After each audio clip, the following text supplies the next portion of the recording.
said the Premier League title race will be over if his Manchester City side drop points at West Ham on Saturday. Second place City sit 7 points behind leaders Arsenal, though with a game in hand, 9 games remaining compared to Arsenal's 8. The sides also meet a potentially pivotal fixture at the Etihad on April the 19th. However, Guardiola is not looking beyond this weekend, saying, now it's West Ham, the Premier League is the most difficult title. We're still there knowing that if we drop points, it will be over. A final piece of football news, and Arsenal are set to approach Declan Rice over a new long-term contract.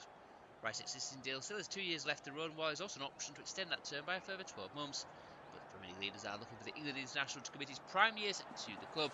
And renewal talks are underway, with an offer including a pay increase to solidify his position as one of Arsenal's best earners.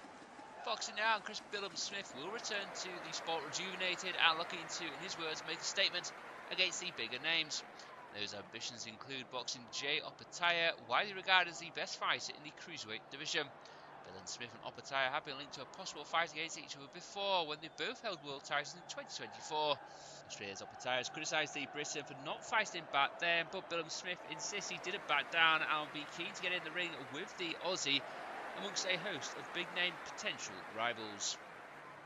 Finally, to horse racing, Gaelic Warrior won the Cheltenham Gold Cup in supreme fashion as Harry Redknapp-owned Jukebox Man finished 8th. Gaelic Warrior, who's trained by Willie Mullins, went off as the 11-4 joint favourite alongside Django By, but outclassed the field after making the turn for home. Jockey Paul Townend barely had to move on an impressive winner who crossed the finish line 8 lengths clear. Django By was second, while the 2025 Gold Cup champion, I Know the Way You're Thinking, finished strongly to come third in this year's edition at 8-1. Elsewhere, big price winners continued on the final day at the festival as 50-1 shot Apollon Deshani finished in front of 6-1 Maestro Conti in the Triumph Hurdle. The 14-1 John Joe O'Neill trained Willful stormed over the line in the County Hurdle, while in Novices Hurdle, 21 Johnny's Jury was guaranteed to the win by jockey Gavin Sheehan, while Barton Snow won the Hunter's Chase, having gone off at 92. That's all for now, we'll have more later. These are your latest sports headlines. I'm Jack Ogleby. We start with football, and Tottenham interim boss Igor Tudor says his players can either, in his words, cry or fight as they seek to turn around their dire situation and avoid relegation from the Premier League. The 47-year-old has overseen 4 consecutive defeats, including 3 in the Premier League, in a dismal start since he succeeded Thomas Frank on the 14th of February. The poor form has left Spurs just 1 point up with the bottom 3 heading into Sunday's trip to Premier League holders Liverpool, and facing the prospect of a first relegation from the top flight since 1977. The club season hit a new low during Tuesday's 5-2 defeat by Atletico Madrid, in which they fell 4-0 down inside 22 minutes. And Tudor says it is not an easy situation, but has called his players to respond in the best possible manner. Moving on, Pep Guardiola said the Premier League title race will be over if his Manchester City side drop points at West Ham on Saturday. Second place City sit 7 points behind leaders Arsenal, though with a game in hand, 9 games remaining compared to Arsenal's 8. The sides also meet a potentially pivotal fixture at the Etihad on April the 19th. However, Guardiola is not looking beyond this weekend, saying, now it's West Ham, the Premier League is the most difficult title. We're still there knowing that if we drop points, it will be over. A final piece of football news, and Arsenal are set to approach Declan Rice over a new long-term contract. Rice's existing deal still has 2 years left to run, while there's also an option to extend that term by a further 12 months. Leaders are looking for the England International to commit his prime years to the club, and renewal talks are underway, with an offer including a pay increase to solidify his position as one of Arsenal's best earners. Boxing now, and Chris Billam-Smith will return to the sport rejuvenated and looking to, in his words, make a statement against the bigger names. Those ambitions include boxing Jay Opetaia, widely regarded as the best fighter in the cruiserweight division. Billam-Smith and Opetaia have been linked to a possible fight against each other before, when they both held world titles in 2024. Australia's Opetaia has criticised the Briton for not fighting back then, but Billam-Smith insists he didn't back down and will be keen to get in the ring with the Aussie amongst a host of big-name potential rivals. Finally, to horse racing, Gaelic Warrior won the Cheltenham Gold Cup in supreme fashion as Harry Redknapp-owned Jukebox Man finished 8th. Gaelic Warrior, who's trained by Willie Mullins, went off as the 11-4 joint favourite alongside Django By, but outclassed the field after making the turn for home. Jockey Paul Townend barely had to move on an impressive winner who crossed the finish line 8 lengths clear. Django By was second, while the 2025 Gold Cup champion, I Know the Way You're Thinking, finished strongly to come third in this year's edition at 8-1. Elsewhere, big prize winners continued on the final day of the festival's 50-1 shot Apollon Deshani finished in front of 6-1 Maestro Conti in the Triumph Hurdle. The 14-1 John Joe O'Neill trained Willful stormed over the line in the County Hurdle, while in novices hurdle 21 Johnny's Jury was guided to the win by jockey Gavin Sheehan, while Barton Snow won the Hunter's Chase, having gone off at 9-2. That's all for now, we'll have more later. These are your latest sports headlines. I'm Jack Ogleby. We start with football, and Tottenham interim boss Igor Tudor says his players can either, in his words, cry or fight as they seek to turn around their dire situation and avoid relegation from the Premier League. The 47-year-old has overseen 4 consecutive defeats, including 3 in the Premier League, in a dismal start since he succeeded Thomas Frank on the 14th of February. The poor form has left Spurs just 1 point up with the bottom 3 heading into Sunday's trip to Premier League holders Liverpool, and facing the prospect of a first relegation from the top flight since 1977. The club season hit a new low during Tuesday's 5-2 defeat by Atletico Madrid, in which they fell 4-0 down inside 22 minutes. And Tudor says it is not an easy situation, but has called his players to respond in the best possible manner. Moving on, Pep Guardiola said the Premier League title race will be over if his Manchester City side drop points at West Ham on Saturday.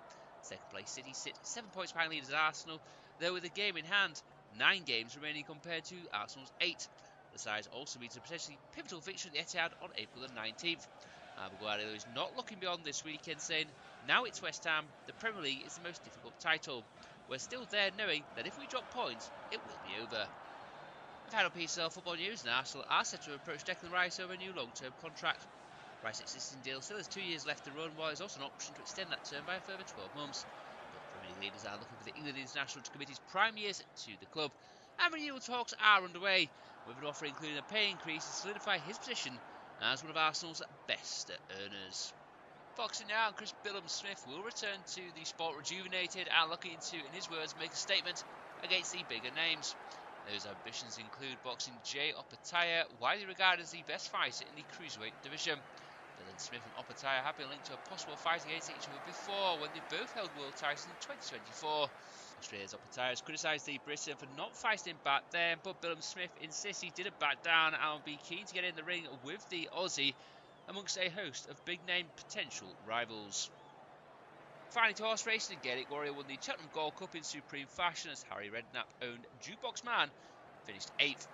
Gaelic Warrior, who is trained by Willie Mullins, went off as the 11-4 joint favourite alongside Django Bai, but outclassed the field after making the turn for home. Jockey Paul Townend barely had to move on an impressive winner who crossed the finish line 8 lengths clear. Django Bai was second, while the 2025 Gold Cup champion, I Know the Way You're Thinking, finished strongly to come third in this year's edition at 8-1. Elsewhere, big prize winners continued on the final day of the festival's 50-1 shot Apollon Deshani finished in front of 6-1 Maestro Conti in the Triumph Hurdle. The 14-1 John Joe O'Neill trained Willful stormed over the line in the County Hurdle, while in novices hurdle 21 Johnny's Jury was guided to the win by jockey Gavin Sheehan, while Barton Snow won the Hunter's Chase, having gone off at 9-2. That's all for now, we'll have more later. These are your latest sports headlines. I'm Jack Ogleby. We start with football, and Tottenham interim boss Igor Tudor says his players can either, in his words, cry or fight as they seek to turn around their dire situation and avoid relegation from the Premier League. The 47-year-old has overseen 4 consecutive defeats, including 3 in the Premier League, in a dismal start since he succeeded Thomas Frank on the 14th of February. The poor form has left Spurs just 1 point up with the bottom 3 heading into Sunday's trip to Premier League holders Liverpool, and facing the prospect of a first relegation from the top flight since 1977. The club season hit a new low during Tuesday's 5-2 defeat by Atletico Madrid, in which they fell 4-0 down inside 22 minutes. And Tudor says it is not an easy situation, but has called his players to respond in the best possible manner. Moving on, Pep Guardiola said the Premier League title race will be over if his Manchester City side drop points at West Ham on Saturday. Second place City sit 7 points behind leaders Arsenal, though with a game in hand, 9 games remaining compared to Arsenal's 8. The sides also meet a potentially pivotal fixture at the Etihad on April the 19th. Guardiola is not looking beyond this weekend, saying, now it's West Ham, the Premier League is the most difficult title. We're still there knowing that if we drop points, it will be over. The final piece of football news, and Arsenal are set to approach Declan Rice over a new long-term contract. Rice's existing deal still has 2 years left to run, while there's also an option to extend that term by a further 12 months. Premier League leaders are looking for the England international to commit his prime years to the club, and renewal talks are underway, with an offer including a pay increase to solidify his position as one of Arsenal's best earners. Boxing now, Chris Smith will return to the sport rejuvenated and looking to, in his words, make a statement against the bigger names. Those ambitions include boxing Jay Opataya, widely regarded as the best fighter in the cruiserweight division. Smith and Opataya have been linked to a possible fight against each other before when they both held world titles in 2024. Australia's Opataya has criticised the Briton for not fighting him back then, but Smith insists he didn't back down and will be keen to get in the ring with the Aussie amongst a host of big-name potential rivals. Finally, to horse racing, Gaelic Warrior won the Cheltenham Gold Cup in supreme fashion as Harry Redknapp-owned Jukebox Man finished 8th. Gaelic Warrior, who is trained by Willie Mullins, went off as the 11-4 joint favourite alongside Django Bai, but outclassed the field after making the turn for home. Jockey Paul Townend barely had to move on an impressive winner who crossed the finish line 8 lengths clear. Django Bai was second, while the 2025 Gold Cup champion, I Know the Way You're Thinking, finished strongly to come third in this year's edition at 8-1. Elsewhere, big price winners continued on the final day at the festival as 50-1 shot Apollon Deshani finished in front of 6-1 Maestro Conti in the Triumph Hurdle. The 14-1 John Joe O'Neill trained Willful stormed over the line in the County Hurdle, while in Novices Hurdle, 20-1 Johnny's Jury was carried to the win by jockey Gavin Sheehan, while Barton Snow won the Hunter's Chase, having gone off at 9-2. That's all for now, we'll have more later. These are your latest sports headlines. I'm Jack Ogleby. We start with football, and Tottenham interim boss Igor Tudor says his players can either, in his words, cry or fight as they seek to turn around their dire situation and avoid relegation from the Premier League. The 47-year-old has overseen 4 consecutive defeats, including 3 in the Premier League, in a dismal start since he succeeded Thomas Frank on the 14th of February. The poor form was left Spurs just 1 point up with the bottom 3 heading into Sunday's trip to Premier League holders Liverpool, and facing the prospect of a first relegation from the top flight since 1977. The club season hit a new low during Tuesday's 5-2 defeat by Atletico Madrid, in which they fell 4-0 down inside 22 minutes. And Tudor says it is not an easy situation, but has called his players to respond in the best possible manner. Moving on, Pep Guardiola said the Premier League title race will be over if his Manchester City side drop points at West Ham on Saturday. Second place City sit 7 points behind leaders Arsenal, though with a game in hand. 9 games remaining compared to Arsenal's 8. The side also meets a potentially pivotal fixture at the Etihad on April the 19th.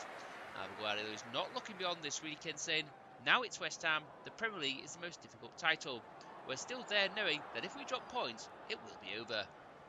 A final piece of football news, and Arsenal are set to approach Declan Rice over a new long-term contract. Rice's existing deal still has 2 years left to run, while there's also an option to extend that term by a further 12 months. But the Premier League leaders are looking for the England international to commit his prime years to the club, and renewal talks are underway, with an offer including a pay increase to solidify his position as one of Arsenal's best earners. Boxing now, Chris Smith will return to the sport rejuvenated and looking to, in his words, make a statement against the bigger names. Those ambitions include boxing Jay Opataya, widely regarded as the best fighter in the cruiserweight division. Smith and Opataya have been linked to a possible fight against each other before when they both held world titles in 2024. Australia's Opataya has criticised the Briton for not fighting him back then, but Smith insists he didn't back down and will be keen to get in the ring with the Aussie amongst a host of big-name potential rivals. Finally, to horse racing, Gaelic Warrior won the Cheltenham Gold Cup in supreme fashion as Harry Redknapp-owned Jukebox Man finished 8th. Gaelic Warrior, who is trained by Willie Mullins, went off as the 11-4 joint favourite alongside Django Bai, but outclassed the field after making the turn for home. Jockey Paul Townend barely had to move on an impressive winner who crossed the finish line 8 lengths clear. Django Bai was second, while the 2025 Gold Cup champion, I Know the Way You're Thinking, finished strongly to come third in this year's edition at 8-1. Elsewhere, big price winners continued on the final day at the festival as 50-1 shot Apollon Deshani finished in front of 6-1 Maestro Conti in the Triumph Hurdle. The 14-1 John Joe O'Neill trained Willful stormed over the line in the County Hurdle, while in Novices Hurdle, 20-1 Johnny's Jury was carried to the win by jockey Gavin Sheehan, while Barton Snow won the Hunter's Chase, having gone off at 9-2. That's all for now, we'll have more later. These are your latest sports headlines. I'm Jack Ogleby. We start with football, and Tottenham interim boss Igor Tudor says his players can either, in his words, cry or fight as they seek to turn around their dire situation and avoid relegation from the Premier League. The 47-year-old has overseen 4 consecutive defeats, including 3 in the Premier League, in a dismal start since he succeeded Thomas Frank on the 14th of February. The poor form has left Spurs just 1 point up with the bottom 3 heading into Sunday's trip to Premier League holders Liverpool, and facing the prospect of a first relegation from the top flight since 1977. The club season hit a new low during Tuesday's 5-2 defeat by Atletico Madrid, in which they fell 4-0 down inside 22 minutes. And Tudor says it is not an easy situation, but has called his players to respond in the best possible manner. Moving on, Pep Guardiola said the Premier League title race will be over if his Manchester City side drop points at West Ham on Saturday. Second place City sit 7 points behind leaders Arsenal, though with a game in hand, 9 games remaining compared to Arsenal's 8. The sides also meet a potentially pivotal fixture at the Etihad on April the 19th. Guardiola is not looking beyond this weekend, saying, now it's West Ham, the Premier League is the most difficult title. We're still there knowing that if we drop points, it will be over. Final piece of football news, and Arsenal are set to approach Declan Rice over a new long-term contract. Rice's existing deal still has 2 years left to run, while there's also an option to extend that term by a further 12 months. But the Premier League leaders are looking for the England International to commit his prime years to the club. And renewal talks are underway, with an offer including a pay increase to solidify his position as one of Arsenal's best earners. Boxing now, and Chris Billam-Smith will return to the sport rejuvenated and looking to, in his words, make a statement against the bigger names. Those ambitions include boxing Jay Opetaia, widely regarded as the best fighter in the cruiserweight division. Billam-Smith and Opetaia have been linked to a possible fight against each other before, when they both held world titles in 2024. Australia's Opetaia has criticised the Briton for not fighting back then, but Billam-Smith insists he didn't back down and will be keen to get in the ring with the Aussie amongst a host of big-name potential rivals. Finally, to horse racing, Gaelic Warrior won the Cheltenham Gold Cup in supreme fashion as Harry Redknapp-owned Jukebox Man finished 8th. Gaelic Warrior, who's trained by Willie Mullins, went obviously 11-4 joint favourite alongside Django Bai, but outclassed the field after making the turn for home. Jockey Paul Townend barely had to move on an impressive winner who crossed the finish line 8 lengths clear. Django Bai was second, while the 2025 Gold Cup champion, I Know the Way You're Thinking, finished strongly to come third in this year's edition at 8-1. Elsewhere, big price winners continued on the final day at the festival's 50-1 shot. Apollon Deshani finished in front of 6-1 Maestro Conti in the Triumph Hurdle. The 14-1 John Joe O'Neill trained Willful stormed over the line in the County Hurdle, while in Novices Hurdle, 21 Johnny's Jury was guided to the win by jockey Gavin Sheehan, while Barton Snow won the Hunter's Chase, having gone off at 9-2. That's all for now, we'll have more later. These are your latest sports headlines. I'm Jack Ogleby. We start with football, and Tottenham interim boss Igor Tudor says his players can either, in his words, cry or fight as they seek to turn around their dire situation and avoid relegation from the Premier League. The 47-year-old has overseen 4 consecutive defeats, including 3 in the Premier League, in a dismal start since he succeeded Thomas Frank on the 14th of February. The poor form has left Spurs just 1 point up with the bottom 3 heading into Sunday's trip to Premier League holders Liverpool, and facing the prospect of a first relegation from the top flight since 1977. The club season hit a new low during Tuesday's 5-2 defeat by Atletico Madrid, in which they fell 4-0 down inside 22 minutes. And Tudor says it is not an easy situation, but has called his players to respond in the best possible manner. Moving on, Pep Guardiola said the Premier League title race will be over if his Manchester City side drop points at West Ham on Saturday. Second place City sit 7 points behind leaders Arsenal, though with a game in hand, 9 games remaining compared to Arsenal's 8. The sides also meet a potentially pivotal fixture at the Etihad on April the 19th. Guardiola is not looking beyond this weekend, saying, now it's West Ham, the Premier League is the most difficult title. We're still there knowing that if we drop points, it will be over. A final piece of football news, and Arsenal are set to approach Declan Rice over a new long-term contract. Rice's existing deal still has 2 years left to run, while there's also an option to extend that term by a further 12 months. But the Premier League leaders are looking for the England International to commit his prime years to the club. And renewal talks are underway, with an offer including a pay increase to solidify his position as one of Arsenal's best earners. Boxing now, and Chris Billam-Smith will return to the sport rejuvenated and looking to, in his words, make a statement against the bigger names. Those ambitions include boxing Jay Opetaia, widely regarded as the best fighter in the cruiserweight division. Billam-Smith and Opetaia have been linked to a possible fight against each other before, when they both held world titles in 2024. Australia's Opetaia has criticised the Briton for not fighting back then, but Billam-Smith insists he didn't back down and will be keen to get in the ring with the Aussie amongst a host of big-name potential rivals. Finally, to horse racing, Gaelic Warrior won the Cheltenham Gold Cup in supreme fashion as Harry Redknapp-owned Jukebox Man finished 8th. Gaelic Warrior, who's trained by Willie Mullins, went obviously 11-4 joint favourite alongside Django Bai, but outclassed the field after making the turn for home. Jockey Paul Townend barely had to move on an impressive winner who crossed the finish line 8 lengths clear. Django Bai was second, while the 2025 Gold Cup champion, I Know the Way You're Thinking, finished strongly to come third in this year's edition at 8-1. Elsewhere, big prize winners continued on the final day at the festival's 50-1 shot Apollon Dashani finished in front of 6-1 Maestro Conti in the Triumph Hurdle. The 14-1 John Joe O'Neill trained Willful stormed over the line in the County Hurdle, while in opposite hurdle 20-1 Johnny's Jury was guided to the win by jockey Gavin Sheehan, while Barton Snow won the Hunter's Chase, having gone off at 9-2. That's all for now, we'll have more later. These are your latest sports headlines. I'm Jack Ogleby. We start with football, and Tottenham interim boss Igor Tudor says his players can either, in his words, cry or fight as they seek to turn around their dire situation and avoid relegation from the Premier League. The 47-year-old has overseen 4 consecutive defeats, including 3 in the Premier League, in a dismal start since he succeeded Thomas Frank on the 14th of February.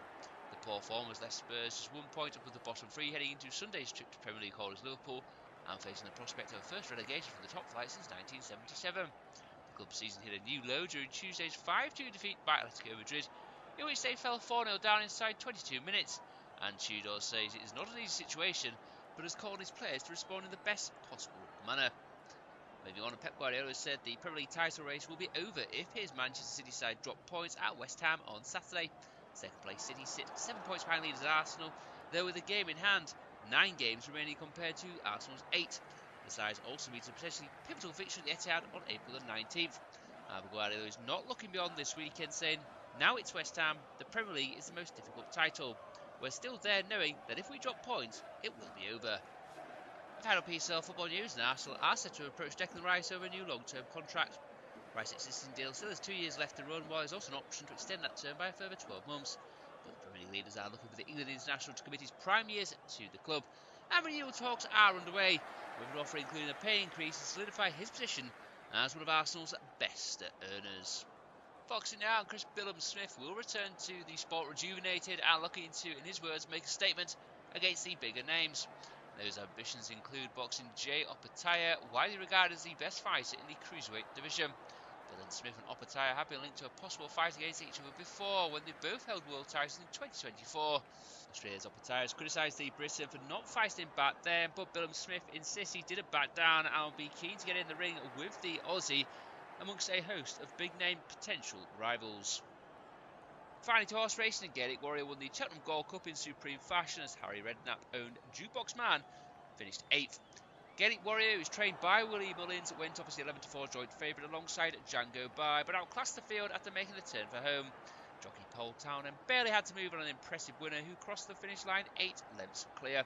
Django By was second, while the 2025 Gold Cup champion I Know The Way You're Thinking finished strongly to come third in this year's edition at 8-1.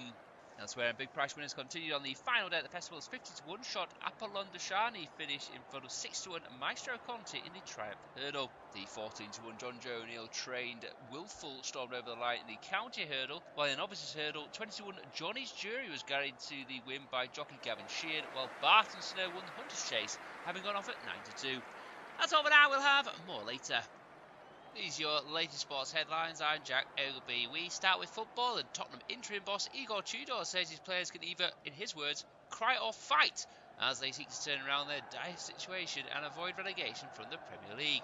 The 47-year-old has overseen 4 consecutive defeats, including 3 in the Premier League, in a dismal start since he succeeded Thomas Frank on the 14th of February. The poor form has left Spurs just 1 point up with the bottom 3 heading into Sunday's trip to Premier League holders Liverpool, and facing the prospect of a first relegation from the top flight since 1977. The club season hit a new low during Tuesday's 5-2 defeat by Atletico Madrid, in which they fell 4-0 down inside 22 minutes. And Tudor says it is not an easy situation, but has called his players to respond in the best possible manner. Moving on, Pep Guardiola said the Premier League title race will be over if his Manchester City side drop points at West Ham on Saturday. Second place City sit 7 points behind leaders Arsenal, though with a game in hand. 9 games remaining compared to Arsenal's 8. The sides also meet a potentially pivotal fixture at the Etihad on April the 19th. Guardiola is not looking beyond this weekend, saying, now it's West Ham, the Premier League is the most difficult title. We're still there knowing that if we drop points, it will be over. Final piece of football news, and Arsenal are set to approach Declan Rice over a new long-term contract. Rice's existing deal still has 2 years left to run, while there's also an option to extend that term by a further 12 months. League leaders are looking for the England international to commit his prime years to the club, and renewal talks are underway, with an offer including a pay increase to solidify his position as one of Arsenal's best earners. Boxing now, and Chris Billum-Smith will return to the sport rejuvenated and looking to, in his words, make a statement against the bigger names. Those ambitions include boxing Jay Opataya, widely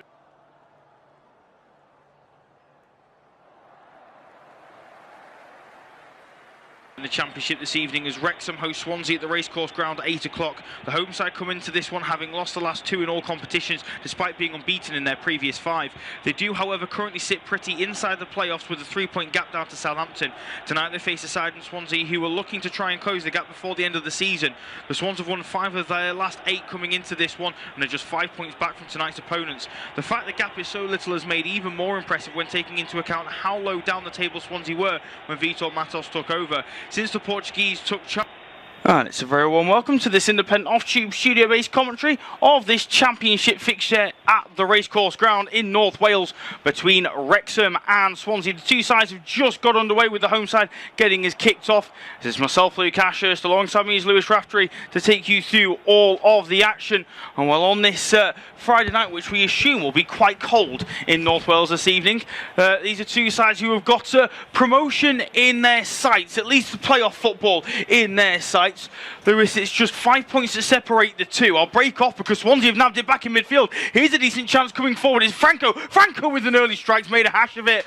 And he had the league's top goal scorer running alongside him in Jan Verpotnik.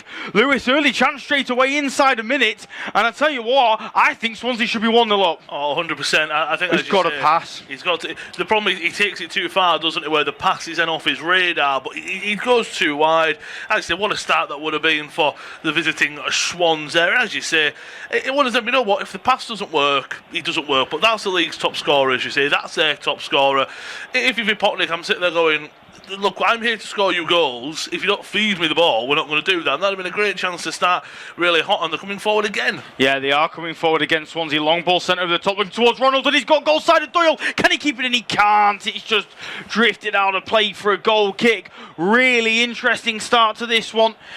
We expected chances, we expected decent football, and that's exactly what we've got in the opening minute and a half, particularly if you're a Swansea City fan. I'll run you through the lineups in a moment or so. A couple of changes made by both managers coming into this one. For Wrexham, it's Kabore in for Longman at fullback, and it's Rathbone in for Windass in midfield. As for Swansea, Stamenic starts in centre midfield ahead of Jay Fulton, while Nunes gets the nod out wide ahead of Eom. As I mentioned, I'll bring you the lineups in full in a moment or so. But now it's a chance maybe for Wrexham to come forward and show their cards early on, just as Swansea have done. But Lewis, like I said, there's not a huge gap between these two at all. I mentioned in the pre-game anvil how impressive of a job Vitor Matos has done, but it is also worth remembering as well that Wrexham have had their struggles in this Championship season so far.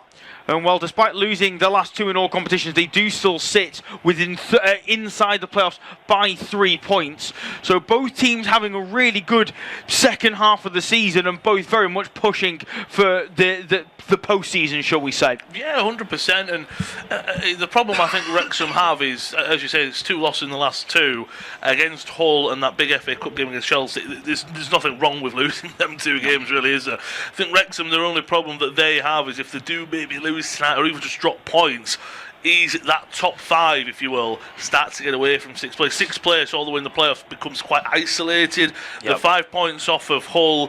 Of course, this is their game in hand, if you will. But let's say they don't pick up a point. Hull are 6 points off. That means the teams in around them, obviously, and Swansea do get closer to them. But it isolates 6th place as well. So look, Hull, Ipswich and Millwall will be happy. But for Wrexham to keep placed for pushing for 5th and 4th, they really need 3 points this evening. Yeah, it does feel like at the moment, it feels like a top 4, then Hull, then Wrexham, but certainly an awful lot to play for still in this season. And here come Wrexham trying to come back at Swansea. Viner's made a decent move through midfield, feeds Kabore. That's not a bad ball floated in towards Sam Smith, but it's headed away well in the end by Cameron Burgess. And out of play for a throw-in on the near side. Kabore is giving the ball away though. Good challenge comes in from Gustavo Nunes. Links up well with Galbraith. Galbraith tries to move it towards Jan Verpotnik, but the interception is made and it's out of play for a goal kick for the Swans. And an opportunity to run you through the lineups in full. for the home side. It's Okonkwo in goal, a back three of Doyle, Hyam and Cleworth, midfield four of Thomason, O'Brien, Viner and Kabore, with Broadhead and Rathbone supporting Smith through the middle. As for the visitors, it's Vigoro in goal, a back four of Key, Cabango, Burgess and Timon, midfield three of Franco, Stamanic and Galbraith, with Ronald and Nunes supporting the Leeds top goal scorer Jan Vipotnik through the middle. We've just seen pictures on our screen, Lewis, of Kiefer Moore this evening, who they are missing through a hamstring injury. He is their top goal scorer this season with 11 in the Championship. The next best goal scorer on the pitch, at least this evening, is Ollie Rathbone on 6. He's tied with Nathan Broadhead. How big of a loss is Kiefer Moore, especially considering who Swansea have got leading their line in Jan Vipotnik? 100%, it's a massive miss. As you say, almost could have beaten tonight. Yes, two good teams, but also two great forwards against each other. Couldn't even Vipotnik up against Kiefer Moore. Ball forward here for Sam Smith. He's cut off in a corner, well defended. But you're right, Kiefer Moore, he's such a great experienced as forward as well, but he causes so many problems. Pass it over because here come Wrexham. Yeah, Wrexham with the ball into the box from the near side. It was Rathbone with the attempted delivery. Cleared away well though by the Swans. They've got quite a few out missing at the moment, have Wrexham. Matty James has been out injured for quite some time now. George Dobson suspended after his red card against Chelsea. Liberato Kakache, the New Zealand international, he's also missing, as well as Ben Sheaf and Thomas O'Connor, along with the aforementioned Kiefer Moore. Swansea a little bit more blessed with the lack of injuries. They'll break off. Lovely bit of skill from Ronald over on the far side, and he's frustrated his delivery wasn't better. He had George Thomason flying all over the place there, did Ronald. Eventually gets the ball into the box. Vipotnik didn't challenge for it though, and Wrexham get it clear. But 6 minutes gone at the racecourse. Independent off-tube studio-based commentaries. Wrexham 0, Swansea 0. Brilliant start to this one so far. You'd say the Swans have had the better of the opening exchanges, but Wrexham certainly haven't made it easy for them. As here they have it now on the near side, Swansea, with Gustavo Nunes. Nunes now back inside to Burgess into the midfield for Stamanic. Stamanic looking for options around him. We'll play it up back onto the near side for Ethan Galbraith, who was vital in that victory against Portsmouth last time out. Managed to get himself a goal along with Josh Key, who features at right back. And there was also an assist in that game as well for Josh Timon, who is second in assists this season in the Championship. Made even more impressive when you see the only man ahead of him is attacking midfielder Gus Harmer. So the fact that he's managed to get as many as he has and as high up the list as he is makes it even more impressive. He'll be hoping he can get into double digits this evening. There's Cameron Burgess on the ball once again for Swansea. Will fire it over onto the far side for Ronald. Lovely ball to him. That's a lovely header down to Franco. Franco now trying to loft it in towards the penalty area. It cleared away in the end by Hyam. And out of play again for a Swansea throwing over on the far side. But the visitors look really up for this tonight. They do, and they look confident on the ball. What I will say about Wrexham, I mean, at the moment, Swansea are almost playing as a quote-unquote home side, aren't they, as cliche as that sounds. But Wrexham, what I do like about Phil Parkinson's side is they can play counter-attacking football, but they can also play possession-based football. Ball to left-hand side, Nunes, ball into the box. It's off the crossbar. Brilliant delivery in. Or has it already gone out? It has. No need to get overly excited. It had gone out. And then cannon off the crossbar. On loan from Brentford, Gustavo Nunes. Only 20 years of age, the Brazilian. On loan, having signed in January from the Bees. Just the one assist so far and no goals for Swansea. But he's looked dangerous in patches, has the youngster. And well, this evening he's already looked pretty threatening. So Swansea will be hoping that he can continue to have the effect that he's had so far tonight. I'll break off. Lovely bit of skill from Nathan Broadhead in midfield to open up the space. Feeds Kabore down the near side. Right foot to ball in from Kabore towards Broadhead, who's forced a fantastic save out of Lawrence Vigoro. Statistically one of the best goalkeepers in the Championship this season, and once again proving why he's so highly thought of up and down the division. Lovely bit of play initially from Broadhead to open up the space. Decent ball to Kabore, who floats that into the box absolutely brilliantly. And it has to be said, it's that late run into the box from Broadhead which sees him go undetected. Should he do better, Lewis, or is it just a really good save from Vigoro? bit of both, because I do think to a degree it might be curling out or off the side of the post, if I'm honest. But it's great play from him, and that's what I always say: get the ball out wide, you get in the box as you're spot on. When you make that run, you're undetected. If you play it out, you make that run, no one knows where to go, and corner's going to come in. Now, the corner is going to come in. It's putting Figueroa under a bit of pressure, but he does well to beat Sam Smith in the air and punch it away from danger onto the near side, where it's picked up by Ethan Galbraith. Galbraith now down the line to Nunes. Holds off the challenge of Lewis O'Brien well, and then Galbraith skips away from the former Nottingham Forest man. Also former Swansea man, Lewis O'Brien, signed from the Swans this summer. As I mentioned, former Nottingham Forest man. I will correct myself, actually. He wasn't signed from Swansea. He was signed from Nottingham Forest. He spent the second half of last season on loan with Swansea City, where he actually really impressed me when I saw him. Lewis O'Brien, I'll break off because here comes Gustavo Nunes down the near side. Lovely ball towards the byline, which is swung into the penalty area by Josh Timon. Although the referee says that it had already gone out by the time Timon tried to cut it back towards the penalty spot. I thought he'd put it had gone out before it came off him. Swansea thought it had gone out for a corner after Hyam got the last touch. We'll be able to see from this replay, and yeah, it had just gone out before timing gets there. Good officiating there from the linesman over on the far side. Long ball sent forward from the goal kick is won in midfield by Ben Cabango. And the ball has bounced out of play for a Wrexham throw-in over on the far side. Oh, that to me, for all the world, looked like it was going to be a Swansea throw-in. But either way, it's gone the way of the home side. A reminder, by the way, this evening that there is another game being played in the EFL. And it's also available on this service. It kicked off 15 minutes earlier than ours. It's between Colchester and Crawley in League 2. We'll try and keep you updated on that game as best as possible, but our main focus will be on this game at the Racecourse Ground, where over 10 minutes have been played now. Independent off-tube studio-based commentary. Wrexham 0, Swansea 0. Both sides have had half-decent opportunities already in this one, but neither able to make the most of it. And that's a good interception there from Cameron Burgess, as Wrexham looking to try and come forward down the near side.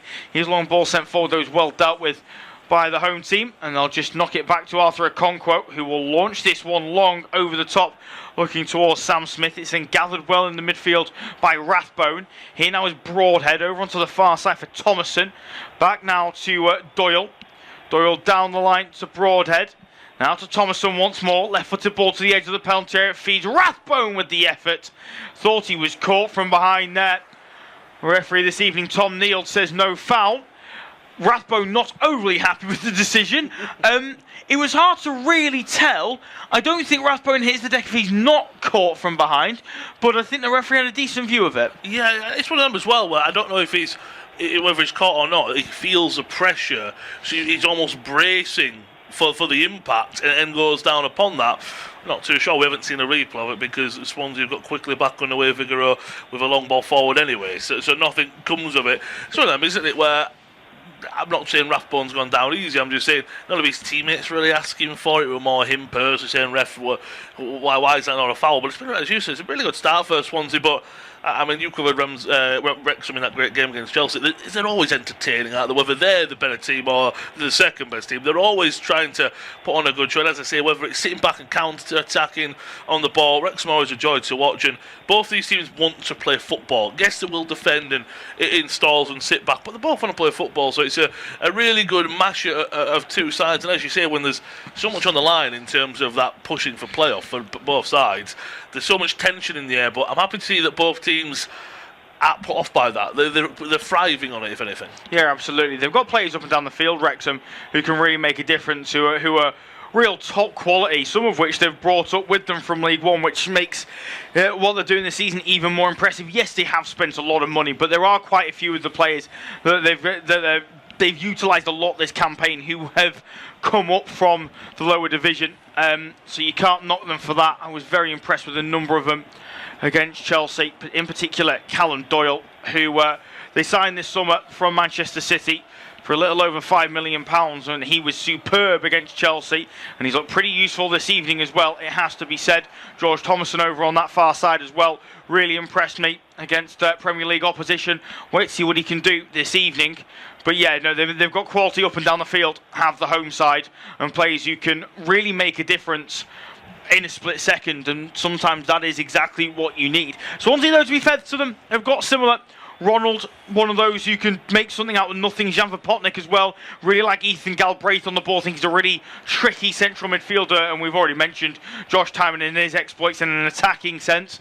As well as Ben Cabango and Cam Burgess, who are both very, very solid centre-half. So it's not going to be an easy evening for Sam Smith, to say the least. Mind you, we weren't expecting it to be an easy evening against Chelsea. And he managed to score a brilliant goal up against the likes of Benoit Badiashile, Tosnada Abayo and Mamadou Sarr, all three of which have played Champions League football this season, so I think that tells you all you need to know about Sam Smith's quality. Long ball sent forward there by Swansea from a goal kick.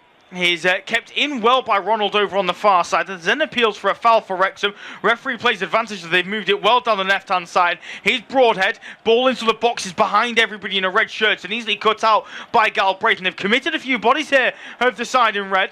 And here comes Ronald down the far side, trying to get away from three Wrexham plays. In the end, he's challenged well by Callum Doyle.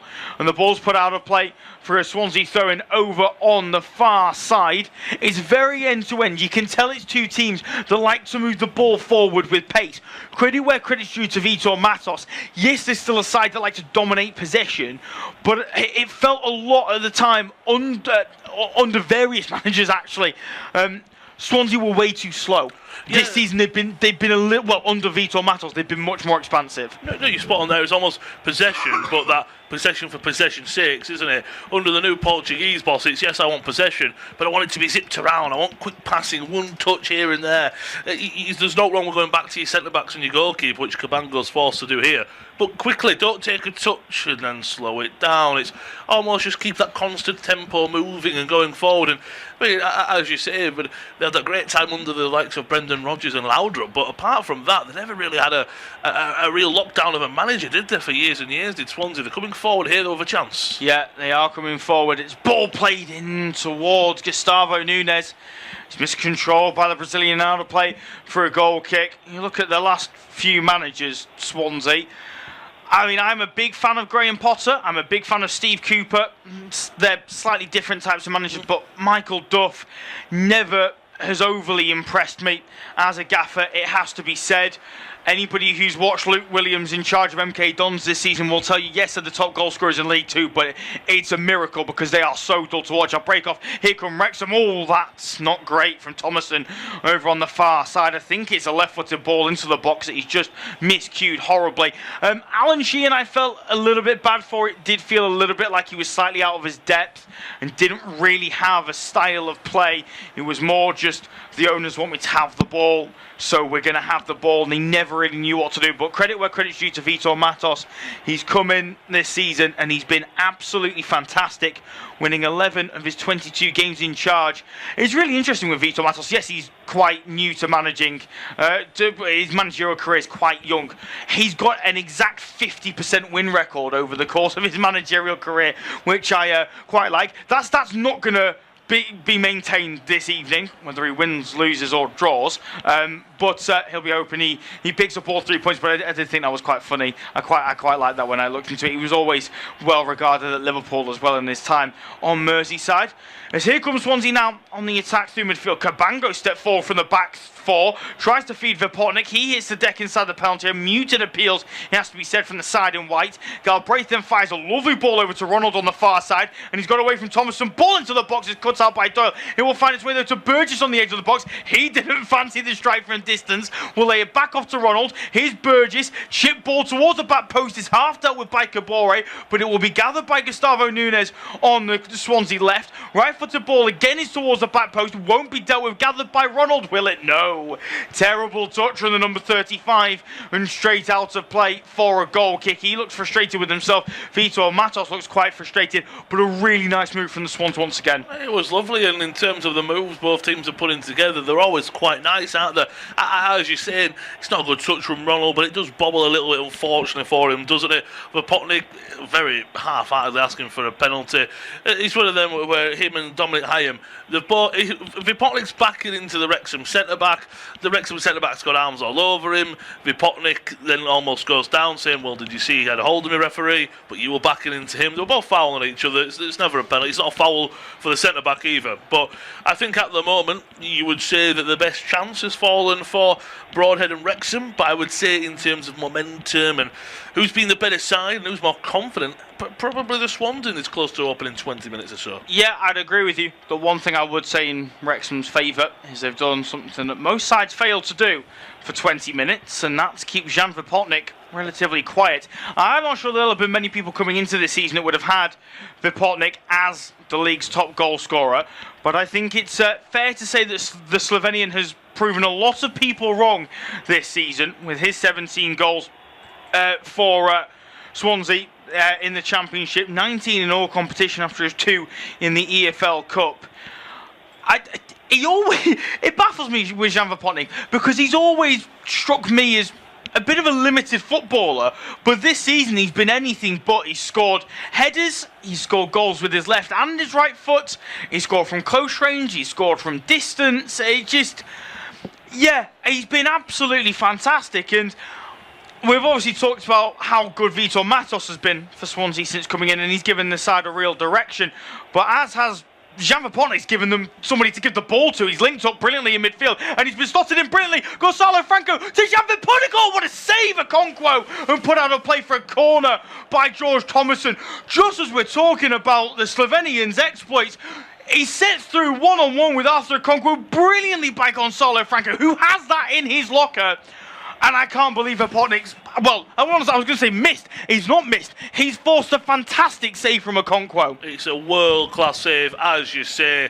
Okonkwo, whenever I watch him, I feel he's such a good keeper, but unfortunately I feel sometimes he's got a mistake in him, but that's a world-class nature of the goalkeeper there. But that's what you said. I think he's a great finisher. He's a real poacher, a real fox in the box, is Vipotnik. But what he's added is that exactly as you said. Timon will take the corner in swinging, though. Yeah, ball swung towards the back post. Has it taken a touch there off of Dominic Hyam?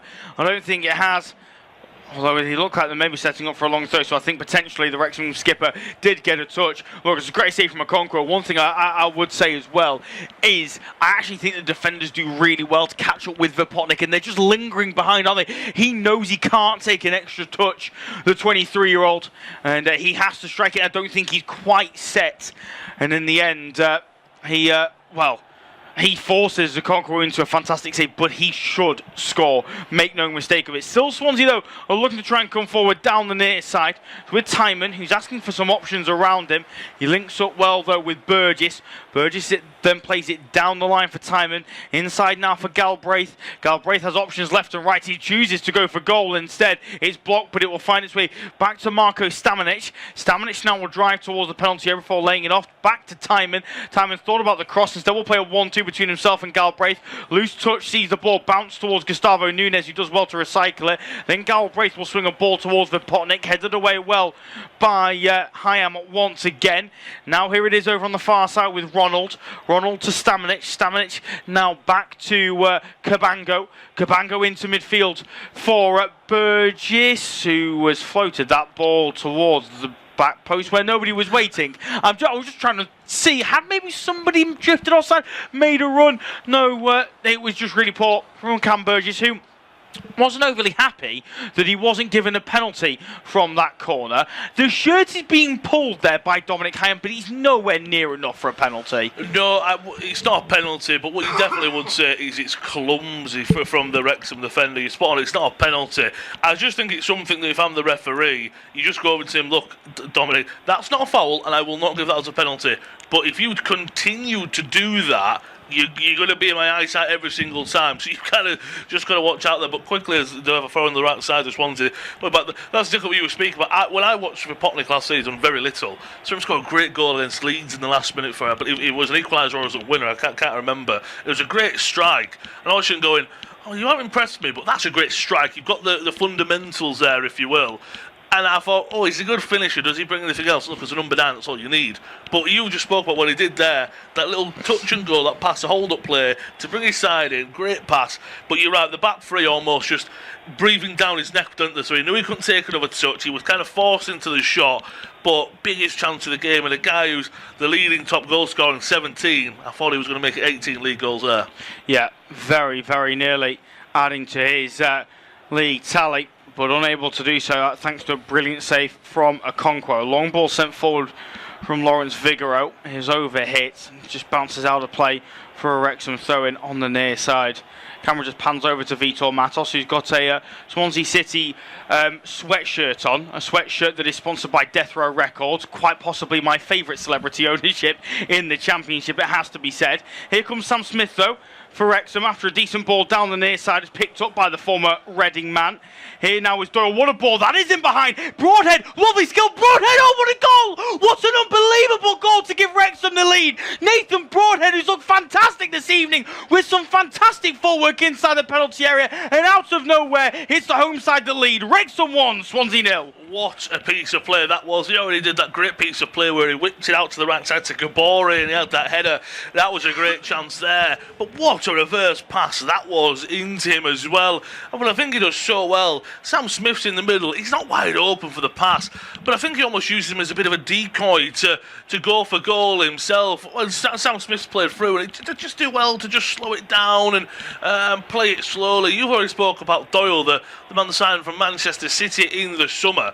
It's a great reverse ball from the centre-back, and when you play a back three, you sometimes need that. You need at least one or two of your defenders in a back three to once play as central midfielders. Brody does great to get away from his defender at first. Figueroa does great, just get a hand on the ball to be in a decent position. But as I say, I think what he does so well is he goes past Burgess. In the middle is Smith, so Cabango can't commit to go to Broadhead because he knows that he might just play it across the face and go to Smith, and he's got to tap in. So it opens up a bit more for Broadhead. Still quite an acute angle. Great finish, great goal, and I wouldn't. It's one of them. It's not against the run of play because Wrexham's been good too, but them taking the lead, as cliche as it sounds, but goals change games, and Wrexham lead now, as you say. Swansea had been on the front foot for quite some time before that goal, hadn't they? And it's football, isn't it? Down one end, brilliant chance for the league's top goal scorer. Man, you'd expect to take that opportunity in Jan Vipotnik. Wrexham down the other end.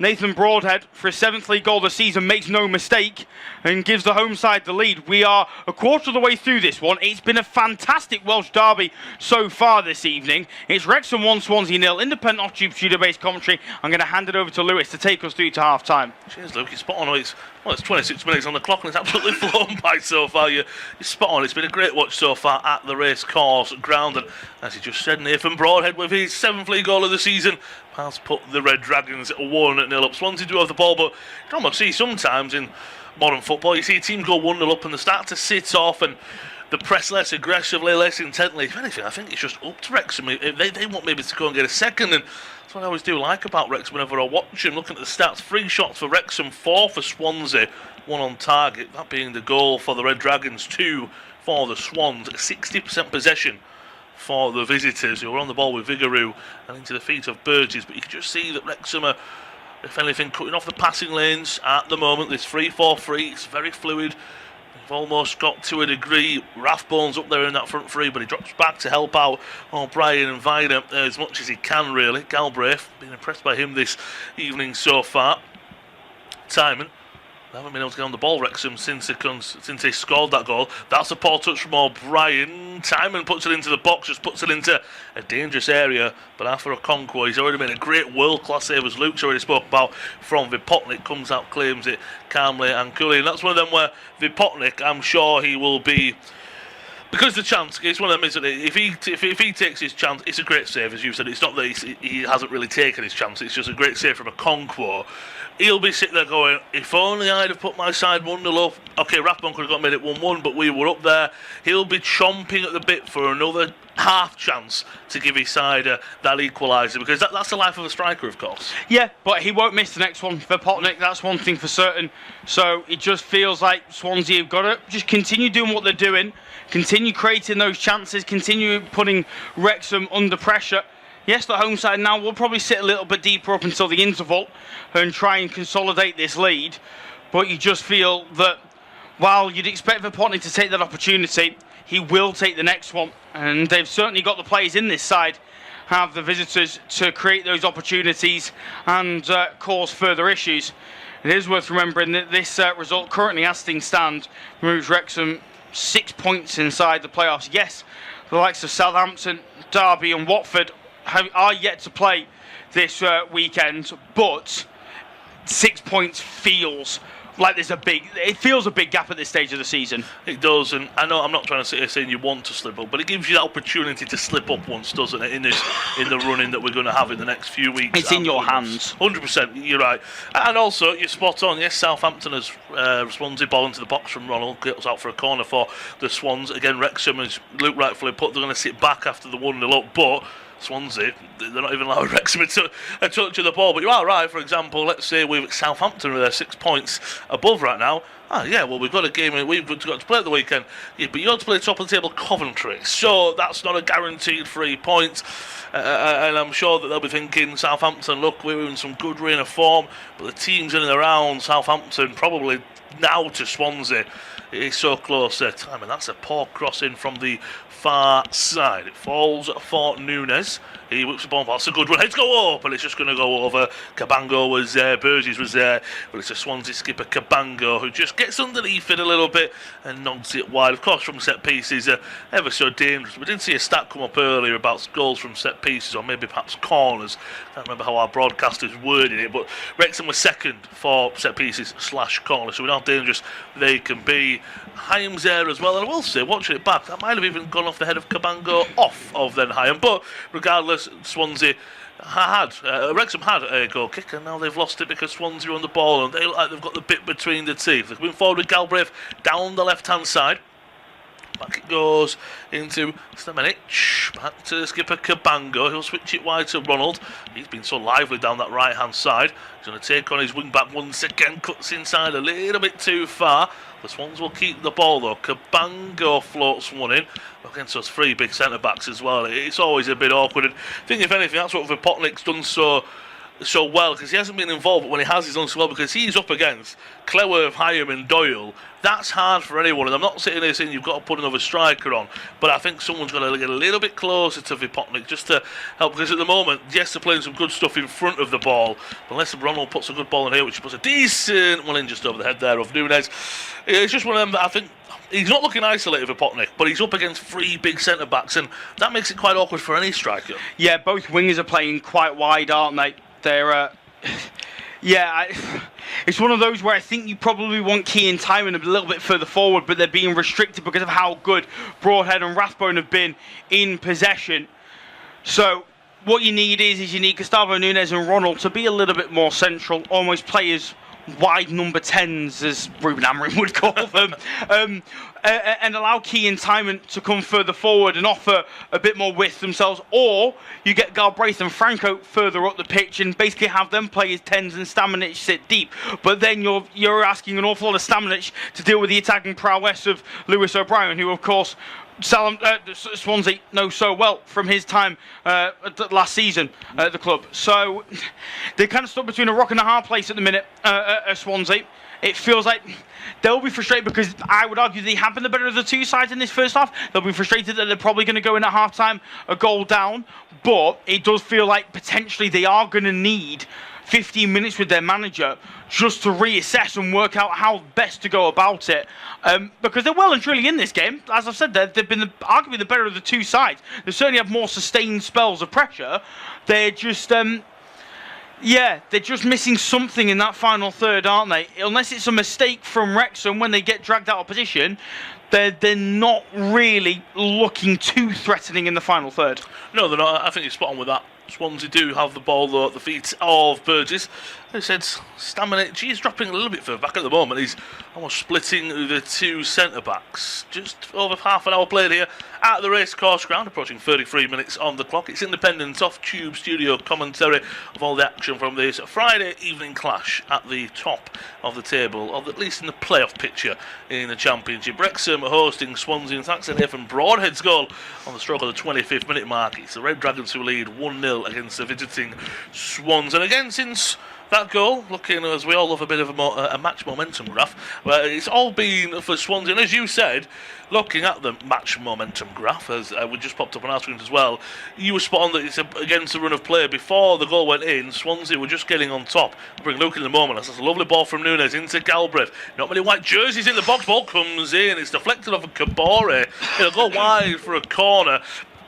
I don't think that was really finding anyone, but also how it came off Kabore, I was thinking this could go anywhere. Yeah, better though from Swansea, because you had Nunes tucking a little bit more narrow, and it opened the space for Galbraith on the left-hand side, who, as I've said, is fantastic on the ball, has been throughout the season and has been already this evening. His attempted cross is blocked in the end by Kabore. Cleworth was there with him as well. So Wrexham certainly had bodies back, but chance now from the corner. In swinging, Okonkwo comes out, punches it well. It's a really good punch as well. It's about halfway, well, it's close to the halfway line, if you will. Simon does pick it up though. Back to Nunes, the corner taker, cuts inside. Galbraith has still got a lot of players forward. Galbraith, that's a lovely ball into the back, sticks put across. The offside flag comes in. Cabango, you were just about pointing that. Cabango, I think, is onside, and he's probably in a better position for that, no? Whoever it is that's making the run over on the far side is onside, and they had to leave it, and that's what's being gestured. Yeah, it is. It's Cabango at the back sticking. Is it Stamanic who plays it? It is. Oh, it's so poor. It is really poor. It's a great ball to the back post. It really is. And he has to recognise his offside. And the man, you can tell behind him, is screaming to Marco Stamanic, leave it, leave it, leave it. And he still plays it. That is so poor at the back post. And Vitor Matos, when he sees that on the iPad, will be absolutely furious. Huge opportunity for Swansea. 10 minutes to go until half-time, or at least of normal time until the interval. That feels like a big chance wasted. It's one of them, isn't it? Because he's offside and he plays it across face of goal. I want to say that it's Ronald who gets on the end of the shot. The ball comes in, it's nodded across by Stamanic, and then again I want to say it's Ronald who gets there. It's offside. It's saved by Okonkwo, but you're spot on, Luke, as well. It's Cabango who would have put an even better ball in across the face of goal, or would have been a good, decent place to shoot or head it as well. That's a massive what if for the Swans. Wrexham have come up the other end. They've won a free kick that's been floated into the area. Header goes up there from Cleworth, and it goes wide as well. Half-hearted shouts at first from Wrexham for a corner, but never was going to be, so Swansea do have the goal kicked. The play shot to Cabango. Wrexham are pressing very high up the field here.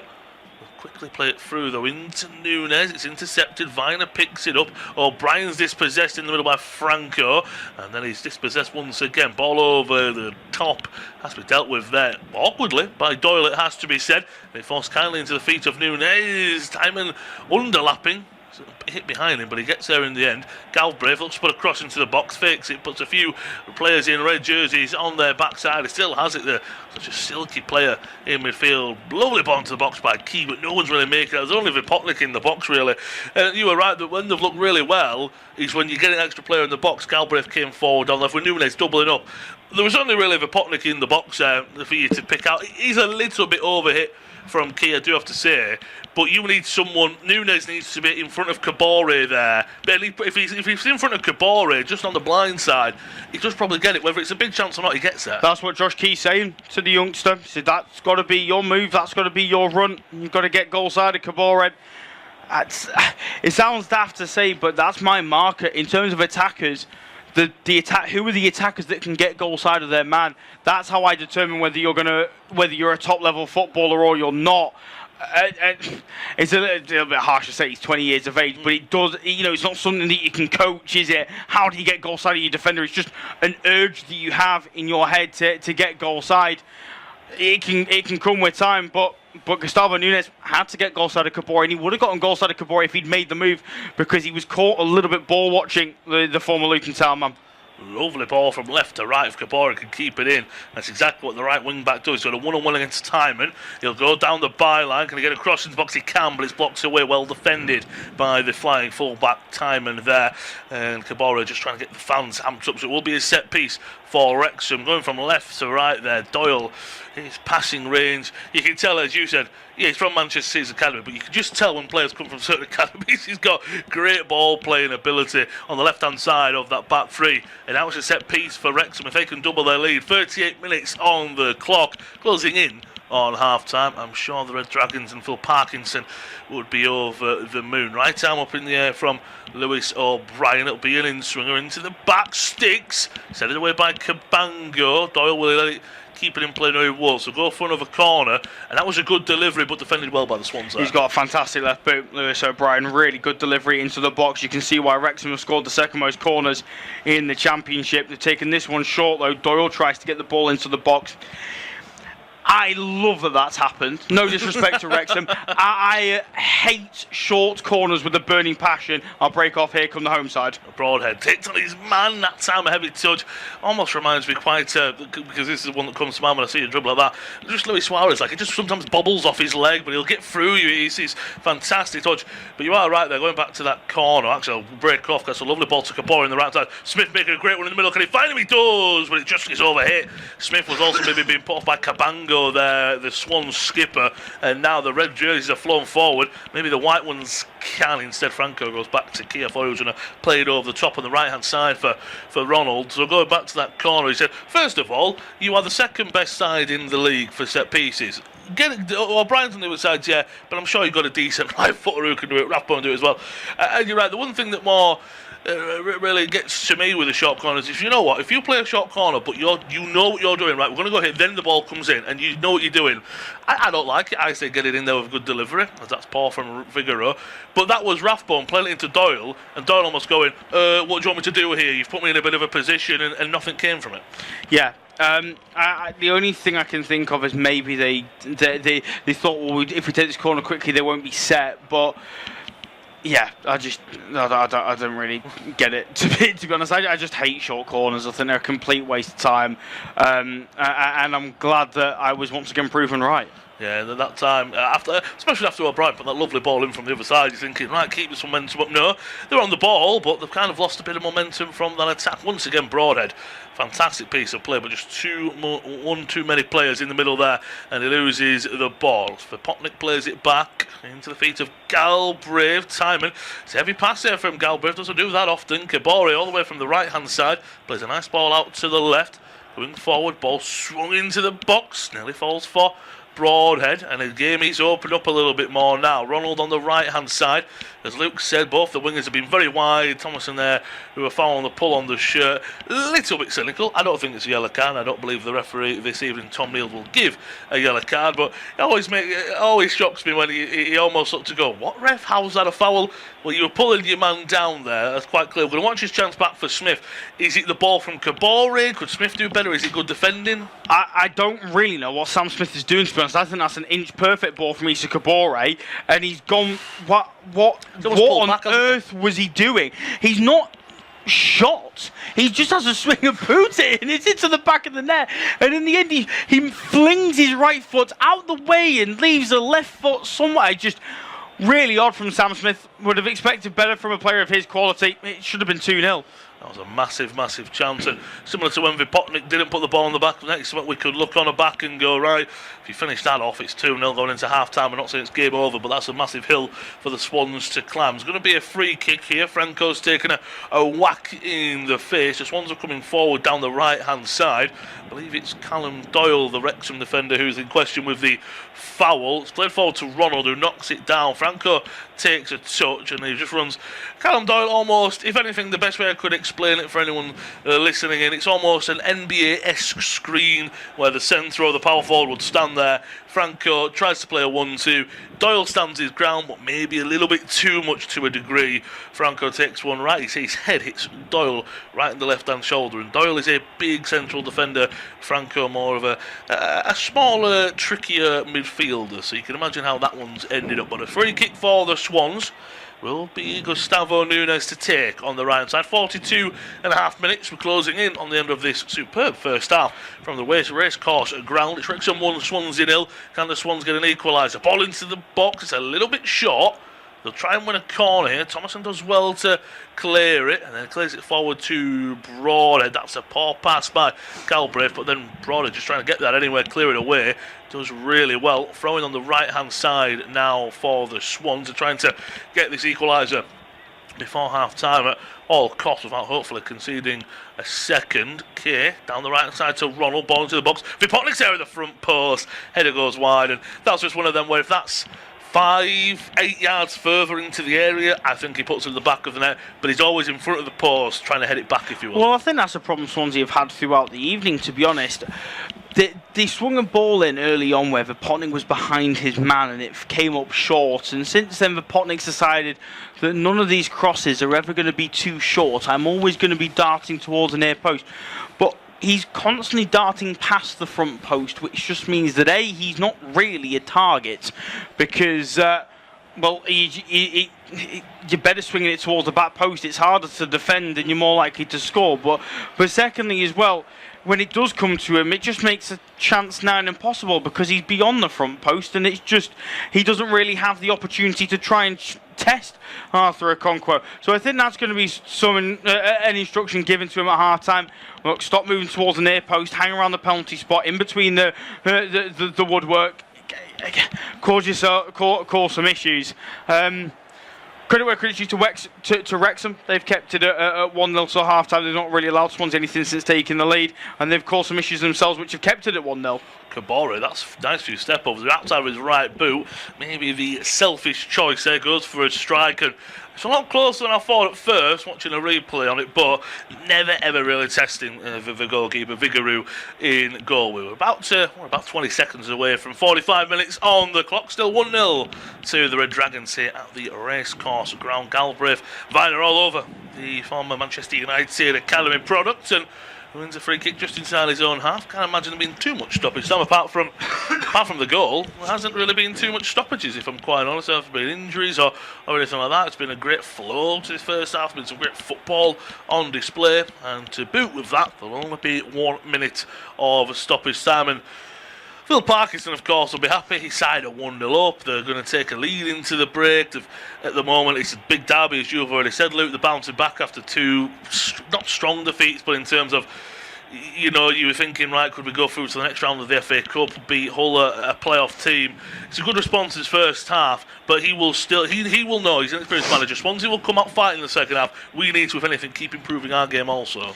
Yeah, I think this game is now perfectly set up for Wrexham, in terms of they are a side that are strong defensively and are decent at coming forward on the counter-attack, and therefore when they tend to get the first goal, they tend to put themselves in a half-decent position. Swansea are going to have to do an awful lot in the second 45. And, well, if you're Wrexham, you're probably going in at half-time thinking, yeah, we're pretty comfortable here. I think they are as well. As you said, it kind of fits them perfectly, doesn't it? The Wrexham score so many goals. They do concede a lot as well, so maybe Swansea will have that in the back of the mind. And as you said about Vipotnik, he missed that big chance early in the game. I don't think he misses another one if it falls to his feet, the top scorer in the Championship. But this is how we're going to have the last action of the game. A corner on the near side for Lewis O'Brien to swing right into the back six. Heads go up, and it's just going to go wide. Doyle was there. It's actually gone a little bit wider than I first thought. Lovely ball in, but Doyle puts his header wide of the margin there. The referee does blow for half-time. Wrexham closing in on making it 2-0 at the break. But half-time at the racecourse ground, thanks to a Nathan Broadhead goal, it's Wrexham 1, Swansea 0.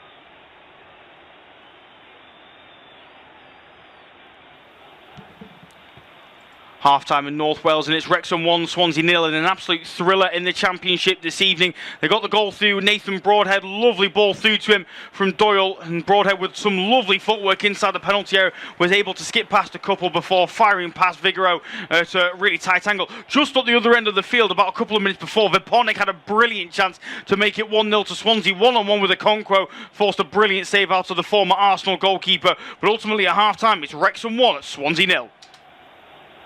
Half-time in North Wales, and it's Wrexham 1, Swansea 0, and an absolute thriller in the Championship this evening.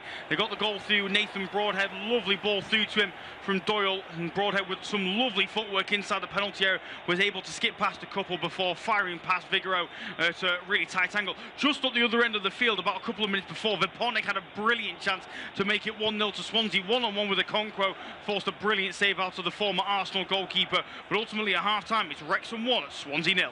Half-time in North Wales, and it's Wrexham 1, Swansea 0, and an absolute thriller in the Championship this evening. They got the goal through Nathan Broadhead, lovely ball through to him from Doyle, and Broadhead with some lovely footwork inside the penalty area was able to skip past a couple before firing past Vigoro at a really tight angle. Just at the other end of the field, about a couple of minutes before, Vipornik had a brilliant chance to make it 1-0 to Swansea, one-on-one with Okonkwo, forced a brilliant save out of the former Arsenal goalkeeper, but ultimately at half-time it's Wrexham 1, Swansea 0.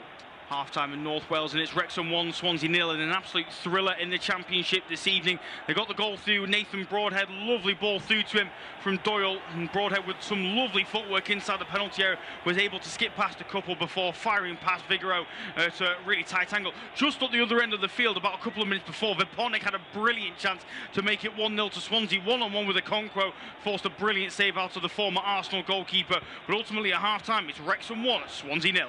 Half-time in North Wales, and it's Wrexham 1, Swansea 0, and an absolute thriller in the Championship this evening. They got the goal through Nathan Broadhead, lovely ball through to him from Doyle, and Broadhead with some lovely footwork inside the penalty area was able to skip past a couple before firing past Vigoro at a really tight angle. Just at the other end of the field, about a couple of minutes before, Vipornik had a brilliant chance to make it 1-0 to Swansea, one-on-one with Okonkwo, forced a brilliant save out of the former Arsenal goalkeeper, but ultimately at half-time it's Wrexham 1, Swansea 0.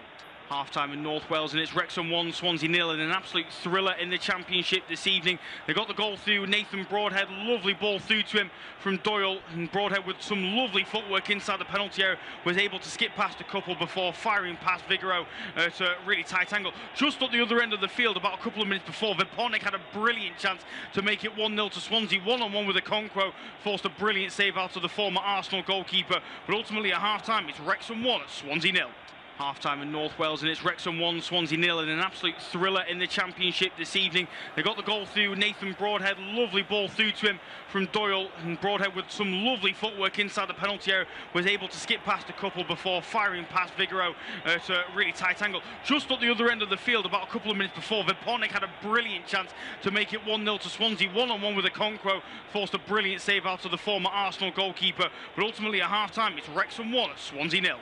Half-time in North Wales, and it's Wrexham 1, Swansea 0, and an absolute thriller in the Championship this evening. They got the goal through Nathan Broadhead, lovely ball through to him from Doyle, and Broadhead with some lovely footwork inside the penalty area was able to skip past a couple before firing past Vigoro at a really tight angle. Just at the other end of the field, about a couple of minutes before, Vipornik had a brilliant chance to make it 1-0 to Swansea, one-on-one with Okonkwo, forced a brilliant save out of the former Arsenal goalkeeper, but ultimately at half-time it's Wrexham 1, Swansea 0.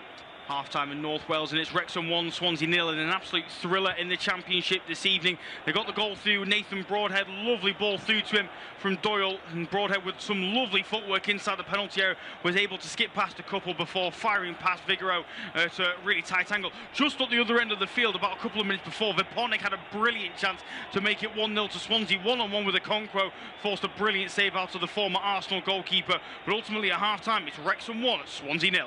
Half-time in North Wales, and it's Wrexham 1, Swansea 0, and an absolute thriller in the Championship this evening. They got the goal through Nathan Broadhead, lovely ball through to him from Doyle, and Broadhead with some lovely footwork inside the penalty area was able to skip past a couple before firing past Vigoro at a really tight angle. Just at the other end of the field, about a couple of minutes before, Vipornik had a brilliant chance to make it 1-0 to Swansea, one-on-one with Okonkwo, forced a brilliant save out of the former Arsenal goalkeeper, but ultimately at half-time it's Wrexham 1, Swansea 0. Half-time in North Wales, and it's Wrexham 1, Swansea 0, and an absolute thriller in the Championship this evening. They got the goal through Nathan Broadhead, lovely ball through to him from Doyle, and Broadhead with some lovely footwork inside the penalty area was able to skip past a couple before firing past Vigoro to a really tight angle. Just at the other end of the field, about a couple of minutes before, Vipornik had a brilliant chance to make it 1-0 to Swansea, one-on-one with a Conquo, forced a brilliant save out of the former Arsenal goalkeeper, but ultimately at half-time it's Wrexham 1, Swansea 0. Half-time in North Wales, and it's Wrexham 1, Swansea 0, and an absolute thriller in the Championship this evening. They got the goal through Nathan Broadhead, lovely ball through to him from Doyle, and Broadhead with some lovely footwork inside the penalty area was able to skip past a couple before firing past Vigoro to a really tight angle. Just at the other end of the field, about a couple of minutes before, Vipornik had a brilliant chance to make it 1-0 to Swansea, one-on-one with a Conquo, forced a brilliant save out of the former Arsenal goalkeeper, but ultimately at half-time it's Wrexham 1, Swansea 0. Half-time in North Wales, and it's Wrexham 1, Swansea 0, and an absolute thriller in the Championship this evening. They got the goal through Nathan Broadhead, lovely ball through to him from Doyle, and Broadhead with some lovely footwork inside the penalty area was able to skip past a couple before firing past Vigoro to a really tight angle. Just at the other end of the field, about a couple of minutes before, Vipornik had a brilliant chance to make it 1-0 to Swansea, one-on-one with a Conquo, forced a brilliant save out of the former Arsenal goalkeeper, but ultimately at half-time it's Wrexham 1, Swansea 0. Half-time in North Wales, and it's Wrexham 1, Swansea 0, and an absolute thriller in the Championship this evening. They got the goal through Nathan Broadhead, lovely ball through to him from Doyle, and Broadhead with some lovely footwork inside the penalty area was able to skip past a couple before firing past Vigoro to a really tight angle. Just at the other end of the field, about a couple of minutes before, Vipornik had a brilliant chance to make it 1-0 to Swansea, one-on-one with a Conquo, forced a brilliant save out of the former Arsenal goalkeeper, but ultimately at half-time it's Wrexham 1, Swansea 0.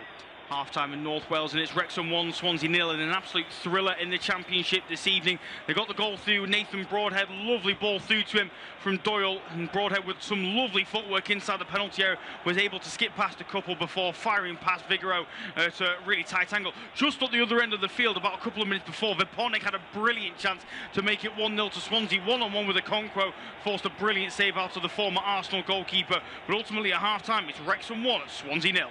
Half-time in North Wales, and it's Wrexham 1, Swansea 0, and an absolute thriller in the Championship this evening. They got the goal through Nathan Broadhead, lovely ball through to him from Doyle, and Broadhead with some lovely footwork inside the penalty area was able to skip past a couple before firing past Vigoro to a really tight angle. Just at the other end of the field, about a couple of minutes before, Vipornik had a brilliant chance to make it 1-0 to Swansea, one-on-one with a Conquo, forced a brilliant save out of the former Arsenal goalkeeper, but ultimately at half-time it's Wrexham 1, Swansea 0.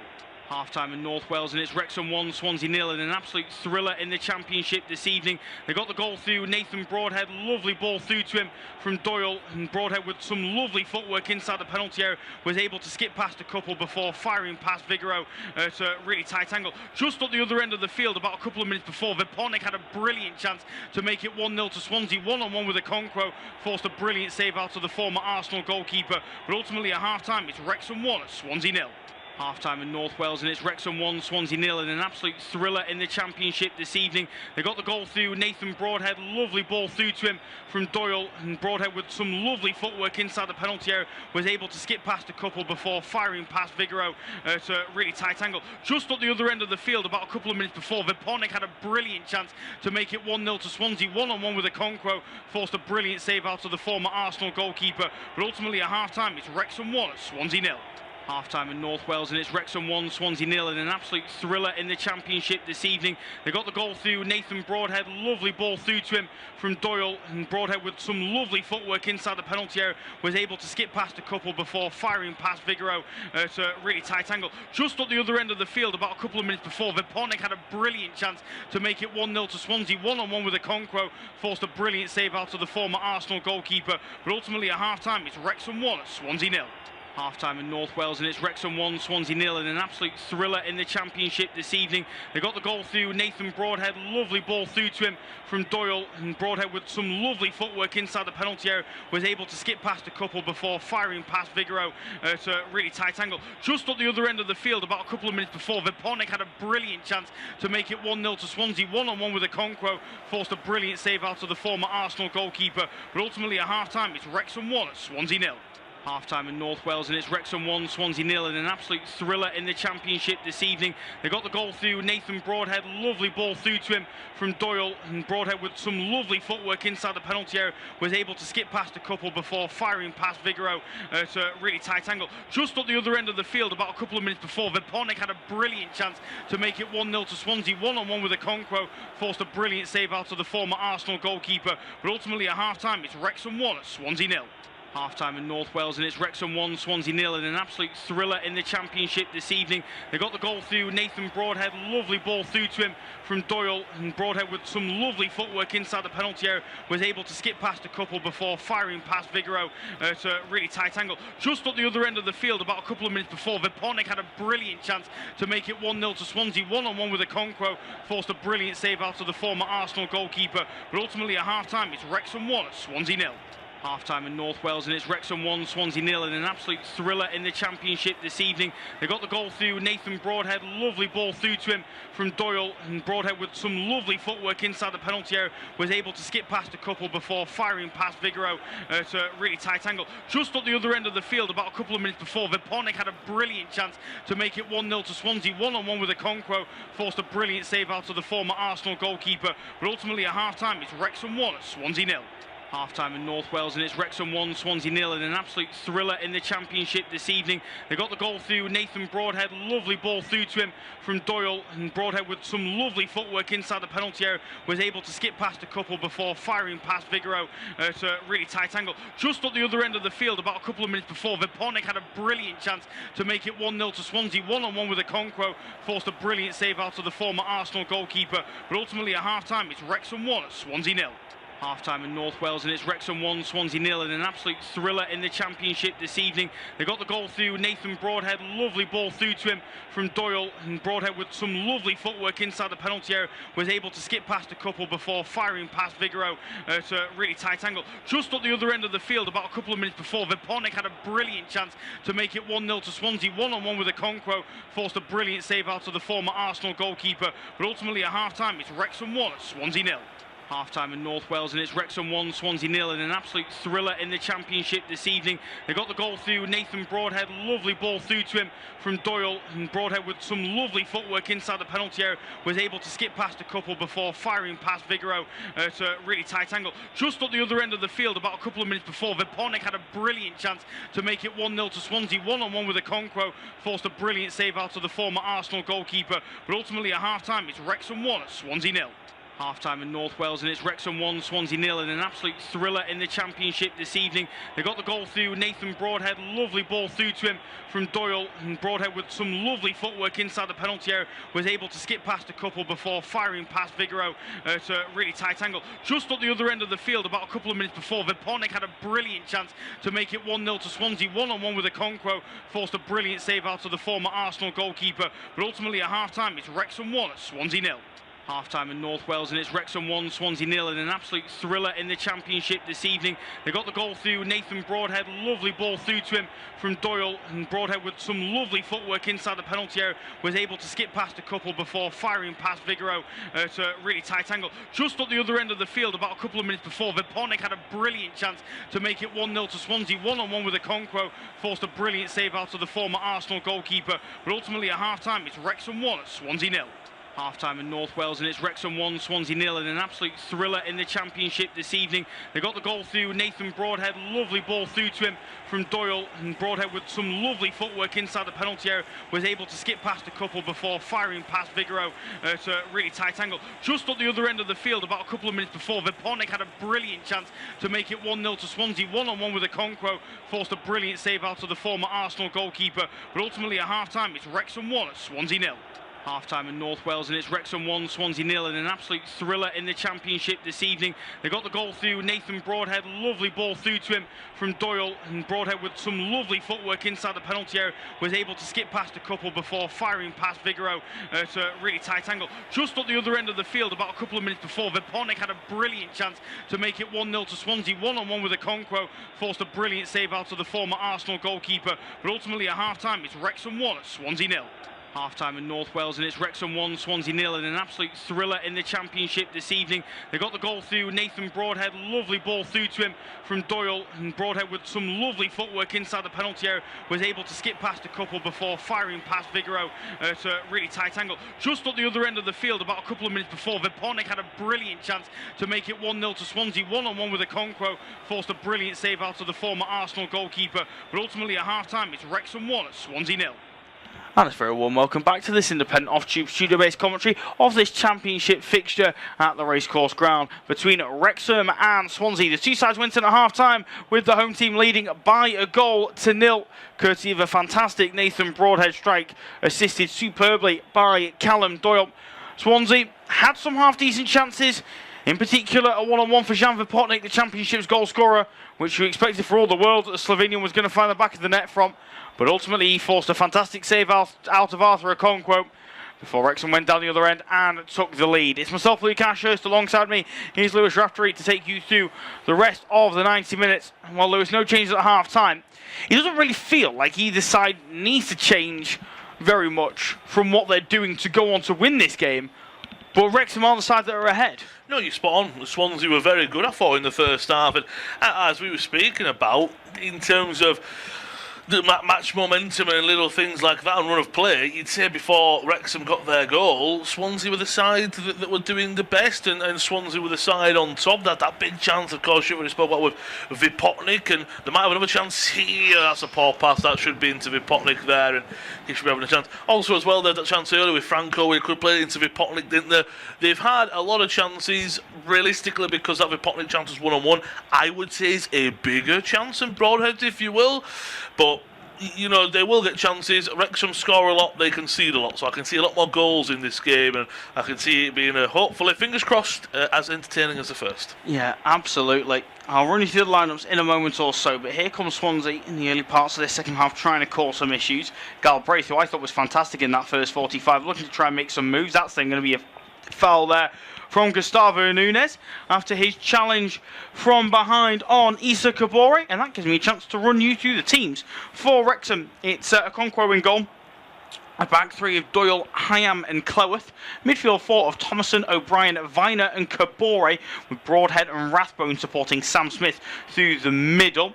As for Swansea, it's Vigoro in goal. I'll break off. There's almost a chance here. Ball in towards Vipotnik. There from Stamanic, but cleared away well in the end by the home side. Gathered quickly though by the Swans. Here they come. Franco trying to get on the end of a loose ball. Again, it'll be headed away by the Red Dragons. But Swansea again will gather on the far side through Josh Timon. As I said, mentioned though, it's Vigoro in goal. A back four of Key, Cabango, Burgess and Timon. Midfield three of Franco, Stamanic and Galbraith, with Ronald and Nunes supporting Vipotnik up top. Here come the visitors once again down the left-hand side. Nunes, lovely flick round the corner. Stamanic can't get there first. Brilliant challenge from Dominic Hyam. Now maybe a counter-attack is available for Wrexham. It's Viner trying to fire the ball onto the near side. It can't be gathered by anybody in red. Slip though in the midfield from Franco, and O'Brien will latch on. And here comes Lewis O'Brien. O'Brien, edge of the penalty area, feeds Broadhead. Broadhead for his second strike towards goal. Wide of the post. Brilliant move forward from Wrexham. And Broadhead cannot apply the finish to make it 2-0. Comes from a mistake in the midfield from Gonzalo Franco. Straight away looked towards the ground as he fell over. But Wrexham almost punishing that mistake. Yeah, you can imagine he'll look at, he's going to get up and do the old kick the ground. He's going, oh, the groundsman's got to have a look at this one. This is poor. As you say, I don't think it's a bad decision from Lewis O'Brien. I don't want to have a go at him here, and it's ended up with a good chance for Broadhead. I do think if he gets his head up a little bit quicker, he could have played that pass into Sam Smith. If I'm being, it's a harder pass to play. But I think if he plays it into him, gets it into his feet, it's a big chance for Sam Smith. He had that chance that he did not with as well when Kabore put the ball in the box in the first half. That was a big half chance as well, wasn't it? But that just shows that you spoke about in the first half how clinical Wrexham could be on a counter. A mistake they pounced upon, and they nearly got a goal. Coming forward to Swansea. Yeah, here comes Swansea now. Vipotnik, nice ball looking towards Josh Key inside the penalty area. It will be cleared away though by Cleworth this time, and out to play for a Swansea throw-in on the near side. Here is Ronald linking up with Galbraith. Galbraith, chip ball in towards the penalty area. Oh, he's gone down after the chance from behind. Franco It was Hayam that came across, who lent into the back of the Portuguese midfielder. Vitor Matos can't believe his side haven't been given a penalty. I'm not convinced, but I tell you what, it is a shoulder into the back from Dominic Hayam. It is clumsy at the pure minimum by Hayam, isn't it? I will always say that, look, Franco the smaller player, Hayam the bigger player, it never looks good. And it's also as well, he puts his arm slightly on his back and then goes shoulder in, doesn't he? It's one of them where I don't think it's a penalty, and we cover a lot of football all the time, don't we, Luca? There's sometimes penalties are given that we don't agree with, so the referee's more agreed with us that we don't think it's a penalty. But if he gives it, I also probably sit here and go, well, Hayam, you were very clumsy, it was very silly from you, you've got to be better there making a decision. Franco's in the box but going nowhere. It's got to be better defending there from Hayam, and I don't think it's a penalty, as I say, but I think he gets away with one. And I think if we're on if we're in a Premier League game right now, Wrexham, let's say, play devil's advocate, they go up. VAR having an extensive look at that, most likely. They are certainly having a look at it. I think it's one of those where if it gets given against your team, you're not very happy. If it gets given for you, you're certainly not complaining. Although if you don't get given it, you're a bit disappointed in the referee. But either way, play continues. 5 minutes gone, or just over 5 minutes gone, I should say, in the second half. Independent off Tube Studio-based commentary. Wrexham 1, Swansea 0. We started this second 45 in a similar vein to that was played in the first half, which certainly cannot be seen as anything but a positive, it has to be said. As Swansea now on the ball with Ethan Galbraith, looking for options in front of him. There isn't a huge amount of movement, it has to be said, for the midfielder. Just going to go back to his captain, Cabango. Cabango now square to Galbraith once again. The Northern Irishman skips away from a couple in red and white. Before playing the ball forward to Vipotnik. Holds off the challenge of Hayam well. And feeds Cabango as he looks to try and keep hold of possession. Here's Ronald now. Nice ball into the middle to find Stamenic. So that's a brilliant ball. Chipped over the top for Nunes, who can't bring it down the first time of asking. And then Max Cleworth is across to support Kabore as he tries to come forward with it. And he's away from time in there, Cleworth, and plays a nice chip ball to Smith, who Smith takes it away from Cabango, but it's well read by Key, who will just knock it back to Lawrence Figaro and keep the possession in the hands of Swansea City. That was almost superb from Wrexham. Just lacked a little bit of pace there from Sam Smith. I'll bring Lewis in a second as well. Swansea almost set forward on the attack there. Franco not quite quick enough. And here comes Nathan Broadhead now, trying to make the Portuguese midfielder pay. Broadhead ball in towards the penalty spot. He's intercepted well by Burgess. And Galbraith can come away with it. As you say, they'll pick it up where we left off in the first half. So fast and furious, back and forth, mistakes from both sides. I think you're right about Sam Smith. Needs a bit of pace there. He also could have done if Broadhead's there to his left-hand side. He can just play it into his left-hand side in number 10 or whatever you like to look at Broadhead in this 3-4-3 formation. So he had to go on his own. Didn't have the pace. Key was always there. Really intelligent player from the fullback. But now Swansea coming forward with Ronald. Here's Ronald on the near side. Lays it off to Key. Key back now to Franco, looking to try and keep things moving for the visitors. Here's Stamenic across to Burgess. Burgess now over onto the far side for Timon. We know how good his delivery can be with his left boot. Second most assists in the Championship this season. Desperate for his 10th, having already got 9. One behind Gustavo Harmer, who plays this weekend. You'd assume will play this weekend for Sheffield United. That's a lovely ball from Key to feed Stamenic edge of the penalty. Stamenic, now Ronald. Ronald thought about the shot, but he's held off well by Viner. It's now ball over to Timon. Ball into the box is intercepted well by Dominic Hayam and put out of play for a throw over on the far side. He gets a thumbs up from Vipotnik, which tells you how good the delivery was. But Dominic Hayam gets a pat on the back from Callum Doyle, which shows you how good his defending was. Yeah, it's just good ball, good defending, nothing wrong with either. And that's just how far up, as you said, Timon getting those 9 assists. That shows how far up the pitch there is. They're basically a left winger, isn't it, with Nunes almost tucking a little bit. But that's a problem sides have when they're facing a 3 or 5 at the back. You've got 3 defenders. Let's be quite honest, if that's a back 4, you're probably looking at you beat it, that defender there isn't there. He's probably a little bit further forward. The defence moves over, so that ball probably finds Vipotnik, if I'm being bluntly honest, in a back 4. Whereas a back 3, that extra defender, it's an extra defender to beat, it's an extra defender to get it over or under. Looking at the stats so far, it's been a dominating opening, close to 10 minutes for the Swans. And yes, they've had the stats of they've had touches, they've had possession, but how many shots have they had? None. So they won't care, and here come Wrexham. Yeah, Thomason, that's not a bad ball, looking towards Smith at the back post. Burgess will head away, and it's further cleared by Galbraith over on the far side. Gustavo Nunes will put the chase on as the ball's played back to Okonkwo. Not a brilliant out ball to Doyle on the near side, but the former Manchester City man does well to get a hold of it and launch it long down the line. Swansea don't have the ball back in midfield. Lovely footwork from Stamenic to get away from his man. Decent ball as well in behind, looking towards Ronald, but Doyle's there to see it out of play for a goal kick. Although just as I say that, he's just testing something out here, Callum Doyle, as he went down the slope at the back of the pitch. This is not what you want to see at all if you're Wrexham, because he's been phenomenal in recent weeks, Callum Doyle. Somebody who's destined for the Premier League sooner rather than later, whether it's with Wrexham or with somebody else. But on that occasion, not having to do a huge amount, but just see the ball out of play for a goal kick, and he does well in the process. It looks as though that it was nothing more than a slight tweak, because he's back moving once again. Plays a nice ball to Broadhead. More fantastic footwork from Broadhead to skip away from a couple. Now gets the ball back off of Thomason, and he drives centrally. Brilliant play from Broadhead. Will fire it over onto the far side for Kabore. Kabore wants to get away from Timon. Does get away from Timon. Right footed ball towards the penalty spot. It's headed away well by Stamenic. Still the chances there though for Wrexham. Broadhead turns it round the corner. Rathbone with the strike, saved by Vigoro. The flag may have gone up against the midfielder either way, but more brilliant football, and you'll never guess who but Nathan Broadhead at the centre of it once again. Him and Doyle are playing for player of the match at the moment, aren't they? Both of them have been fantastic. Doyle in a defensive play. Doyle's got the assist for Broadhead's goal, and of course Broadhead has the goal, and it was a great piece of play there.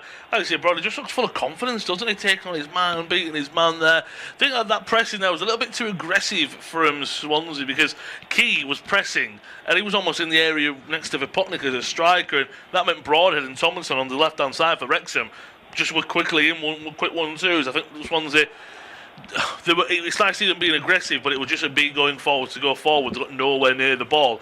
That's the difference. And but both teams are playing some really good football out there, aren't they? You're just maybe waiting, can Swansea create that one big chance in this half? Who does it fall to? Vipotnik, as you said, he probably won't miss a second one. I'm sure he's probably chomping at the bit for another chance, isn't he, as a striker?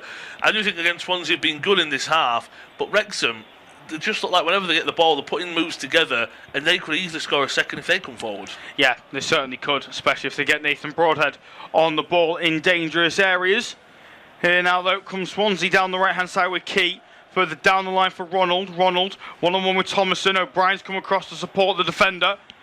Ronald now to the edge of the penalty area for Galbraith. Thought about the delivery into the penalty area. Will hold on to it before moving it square to Franco. Franco now down the left-hand side for Nunes. Nunes trying to move down the Swansea left. Eventually the interception comes in from Okonkwo as he's quick off his line. Applause from Vitor Matos, but he's clearly seen enough in this second half, and he feels that changes need to be made. Malik Yalkuye, the Ivorian, ready to come on, as is Liam Cullen as well. He's been in the goals recently, Liam Cullen, it has to be said. Scored one of the two goals against Stoke. He also got a goal against Preston as well recently, but hasn't been starting too many games in the last month or so, but he's ready to come off the field, come onto the field I should say, off the bench sooner rather than later. There's also going to be a third change because Jisung Eom is ready to come on as well. Those changes are now going to be made as the ball's gone out. First change is going to be Ronald departing. He gets a hug from Vitor Matos. Not been his evening for the Brazilian. Off he comes. He's going to be replaced by Eom, understandably. That's going to be a light flight change. I think maybe Nunes will move over onto the near side. Yalkuye also going to come on. He replaces Franco, who's looked tired in this second half, it has to be said. And also Gustavo Nunes depart. He's going to be replaced by Liam Cullen. I like this from Vitor Matos. Some would argue it's rash to make three changes so early on in the second half. I'd say it's a manager seeing that not much has changed in terms of attacking threat. There's no point waiting to see if that's going to change. May as well make the changes early. No, I think you're 100% right. Goals as a sub as well this season. Liam Cullen with 4, only 1 goal behind Jack Clark as well. So, you can have from the bench. And you're right, it's more as well that you're correct in the sense, and spot on that, right, if I'm Cullen coming on at Eon, and my manager brings on with 15 minutes to go, and we'll say to him, could you not have brought me on with 10 minutes more to give me time to get into the game? This now is looking at his subs and going, you've got half an hour plus to do something in this game.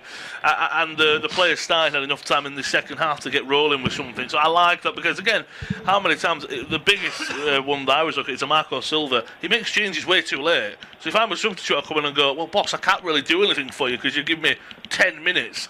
This means the subs have got a lot of time to find their way into the game, and for the Swansea fans' sake and the coaching staff and the players, hopefully get a goal and add to this game.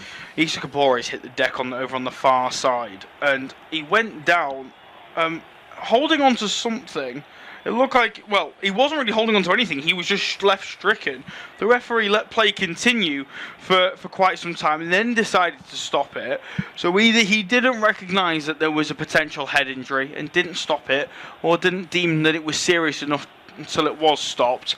Either way, I think Kabori may be about to come off sooner rather than later. It looks as though that Ryan Longman is ready to come on. In fact, no, it's Josh Windass. So actually, I'd be shocked if it is Kabori that comes off, if it is indeed going to be Windass ready to come on.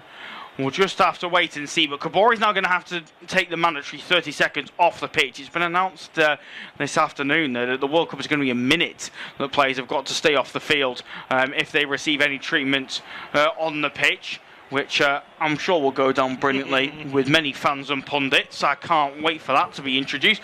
They are, however, introducing some other rules to stop things from taking as long. For example, substitutes are going to be given, I think it's 10 seconds to get off the field. Otherwise, the player coming on is going to have to wait a minute until he comes on. They're also going to prevent throw-ins from taking any longer than 5 seconds. Again, we will have to wait and see how all this goes. This is all stuff that's been reported today. I look forward to seeing how it's implemented. Here comes Ji-sung Heum down the left-hand side for Swansea with his first action of the game, trying to cause an issue down the left-hand side. He's been held up well in the end, and Wrexham have got it clear, and they're now back to 11 on the field with Kabori waved back on by Tom Neild. Here now down the right-hand side comes Key. Lays it off with Cullen. Cullen now back to Cabango. To Burgess. Cabango once more. Decent ball down the line. Feeds Key. Key into Cullen. Cullen tries to turn away from his man. He's been challenged well, though, in the end by O'Brien. Doyle then tries to get clear down the near side. It's been blocked initially, but then does brilliantly well to link up with Thomason. Now O'Brien. Thomason once more. O'Brien now tries to skip away from Yalguye, and that's going to be a free kick here. He's been fantastic this evening, hasn't he, O'Brien, as Yalguye picks up the first yellow card of the evening for that foul on the former Nottingham Forest man. He's been fantastic on the ball. I think him and Galbraith have both really offered an awful lot in midfield. The difference being is I think one offers a little bit more defensively in Lewis O'Brien. I like Galbraith a lot, but O'Brien just feels a bit more of a more complete midfielder. He does, and what I like about how they play this formation is it's almost Rathbone being given the opportunity that you're a part of the midfield three, but you're a part of the forward three, but you are a part of the midfield three. You're just a back and forth, aren't you, Rathbone? So get forward, help us out. Viner and O'Brien are going to be the two sitters, but you get back and support. And it's very good, and it's hard working from both the players, but I'd say Rathbone, and it's taken advantage, isn't it? Because O'Brien is great in the middle and defensively, but he can offer a lot in attack, and Rathbone drops back. It's very, very fluid from the sides, and then I think that means that Smith and Broadhead are quite close together at the same time, so it's very easy to work with. Wrexham, as per usual, very impressive this evening. Yeah, really good stuff from Phil Parkinson's side, who look like they are cementing themselves in a playoff position. Come the end of the season, they certainly find themselves in some pretty decent form, ignoring that defeat to Hull and Chelsea recently. They've got some tricky games coming up, though. Have the Red Dragons. In fact, that's Swansea's fixture list I'm looking at, not Wrexham's. Wrexham have got the likes of Watford, Sheffield United, West Brom, Southampton, Birmingham, all in the upcoming weeks. Birmingham still, after their victory against QPR midweek, feel that they are close enough to challenge for the playoffs. Southampton well and truly up there with Wrexham. West Brom fighting for their lives down at the bottom of the table. Watford also in contention for the playoffs, and well, Sheffield United, while they might be out of the promotion race this season, they are certainly not a team to mess about with. I'll break off because here come Wrexham looking to try and get themselves a second. George Thomason down the near side trying to open up the spaces, challenged well, and Swansea can get the ball clear, but it will be gathered by Doyle. Lays it off to Thomason, who will go all the way back to Hyam. He'll go even further back to Okonkwo before he launches a long right-footed ball over the top onto halfway. Looking towards Sam Smith. He's challenged well by Burgess. Well, the ball's been given away in midfield, and here comes O'Brien trying to move it forward. His pass towards Broadhead is intercepted well by Key. And now an opportunity for the visitors to come forward. Galbraith onto Key now on the near side. Galbraith challenged from behind there by Rathbone. The referee sees nothing wrong with it. Play will continue with the visitors in possession. Here now is Stamanic into Galbraith, back to Stamanic once more. Nobody in white really showing for it. Yalkuye's rampant behind 2 red shirts and then asked for the ball. There's no way he was ever getting possession with that run in midfield. That's a lovely pass though from Key to feed Cullen inside the penalty area. Nice run as well from the substitute. Cullen now to the edge of the penalty area. Feeds Galbraith. Chip ball towards the penalty area is not a bad one. Straight comes in from Stamanic after the clearance. And Okonkwo palms away for a corner. And then it's been put out of play by Thomason. On the near side. It hadn't gone out from a corner from the save from Okonkwo, but I think Thomason has now indeed put it out of play for a set piece. It's just a snapshot, isn't it, really, from Stamanic? And ultimately, good stop from Okonkwo because there was bodies in front of him. It is, and it bounces off the surface as well, a really awkward area for the goalkeeper where it bounces right in front of you. It puts you off to, is he going to go above, you're going to go below you. Really good strike from the Swansea midfielder. Just forcing them a corner for them as well. And they're really, I think they've been the better side in these 20 minutes, but still need an equaliser. Eon, ball towards the penalty spot. There's absolutely nobody there in white, but it will fall to Timon on the edge of the penalty. He thought about the strike, held it well by Kabore. Here's Yalkuye, gets it onto his left boot. Yalkuye with the effort. Wide of the post and over the crossbar. Not a brilliant effort from the substitute, who lets fly with his left boot, but in the end it's off target, and the pressure is let off Wrexham. I'll tell you what, that was closer than I thought it was on Yalkuye's weaker boot. Yeah, it was. When I watched that forward, that's on well wide, but you are right. You see a replay of it and you go, if you're a Okonkwo, you can imagine that you're thinking, oh, that might be going into the back of my net or very close to it. Broadhead is going to be coming off in just a moment, gives us an opportunity to watch his fantastic goal back. And I said about Vigouroux, he gets the slightest of fingertips on it. That's how great of an almost save it was, but Broadhead has been fantastic, as we've already spoke about several times this evening. It's almost like you've got your 66 minutes done. Looks like Josh Windass, as you spoke about a few minutes ago, is ready to come on. He's on with him. Just get some fresh legs up top as well, but Broadhead, as you said earlier, he's been excellent this evening. Yeah, he certainly has, which makes it a little bit interesting to see him come off. Maybe managing fitness. They play on Tuesday, do Wrexham against Watford, so maybe that's coming to the mind of Phil Parkinson, but I get the feeling there'll be a bit of frustration around the racecourse ground if Swansea are able to find an equaliser, because that feels a bit of a odd change, to be honest. But Josh Windass no slouch by any stretch of the imagination. It's not like he's brought on an extra centre-half to replace the former Ipswich Town man. He's brought on another attacker, so it is a like-for-like change with the form that Broadhead's in at the moment and the quality he's shown this evening. Maybe a little bit shocking to see him not make the 70-minute mark. Here's Malik Yalkuye, the man on loan from Brighton, in midfield in possession for Swansea. Lays it off to Stamanic, who doesn't fancy a lofty ball over the top, and so we'll just lay it off to Timon. Here now is Cameron Burgess.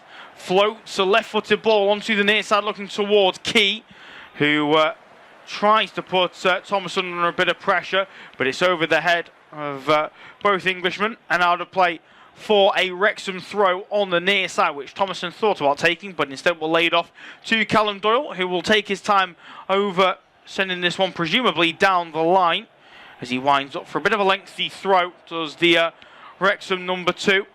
Will float this one down the line, looking towards Sam Smith. Intercepted well though by Key. Yalkuye then loses out to O'Brien. Smith will then lay it off to Thomason, who with his left boot will hike it up into the night sky. Timon with the header, looking towards Eon. His pass is intercepted. Burgess then tries to gather. He though heads it straight into Windass, who tries to set free Sam Smith, but he can't get away from his man, and easily dealt with down the other end of the field. Thomason now sends a ball down the line, looking towards O'Brien. Vigouroux wants this one to bounce into the penalty area, and it does bounce into his penalty area, and that gives me an opportunity to let you know that we're into the final quarter of this one. Independent off-tube studio-based commentary. It is still Wrexham 1, Swansea 0. That early Nathan Broadhead goal, the difference between the two sides.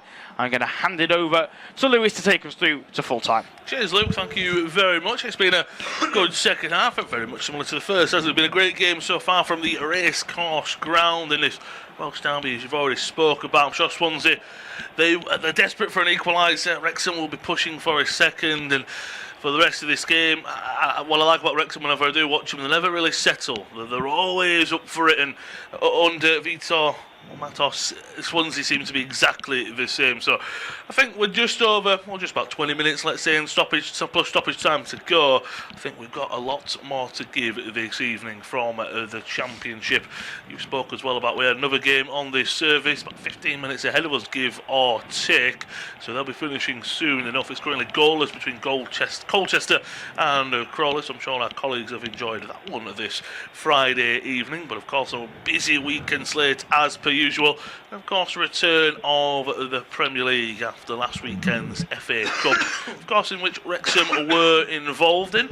Finished, was it for 3-2 that Chelsea won that game? It was, wasn't it? So 5-goal thriller last weekend. They've only got one this, so maybe for Phil Parkinson and Wrexham's usual goal average, it might go down after this evening, but I still think there might be a goal in this, or maybe even two. We'll have to wait and see. Swansea, for the most of this second half, they still have it. They've had the ball and they've had a bit of possession. As we touched on Vipotnik, it's booted all the way. Rathbone just trying to clear it away. Instead, he does really well, and he plays it out to the right side to Kabore, and he does well to a throw-in as well, off of the defending Viner. There's a wee throw-in on the right-hand side for Wrexham. Kabore, of course, you spoke about earlier, looks like he had a bit of an injury. He's recovered from that lovely ball from right to left to Tomlinson. He plays it back to Doyle, swings the ball into the box, just too much on it, and a go out of play for a Swansea goal kick. And again, looking at just purely the second half stats, the Swans 66% possession. Both teams have had 2 shots. Both teams have had 1 on target. The XG together 0.09. That's 0.03 for the visitors, 0.06 for Wrexham. Would you say for both sides? Phil Parkinson's side ahead, so I don't think he'll be too bothered. But especially for the Swans, would you be worried that yes, you've had possession, yes, you've had the ball, but in terms of creating chances, you've been really poor? I'll bring Luke in just a moment, as Wrexham do win it high up the field after poor play back from Wrexham, and they're going to slow it down and go back. But do you think both teams will be a little bit frustrated that they haven't created more chances in the second half? I don't think Wrexham will be frustrated in the slightest. I think when you're 1-0 up, again, like I said in the first half, I said when a side like Wrexham go 1-0 up, it suits them down to the ground. It really does.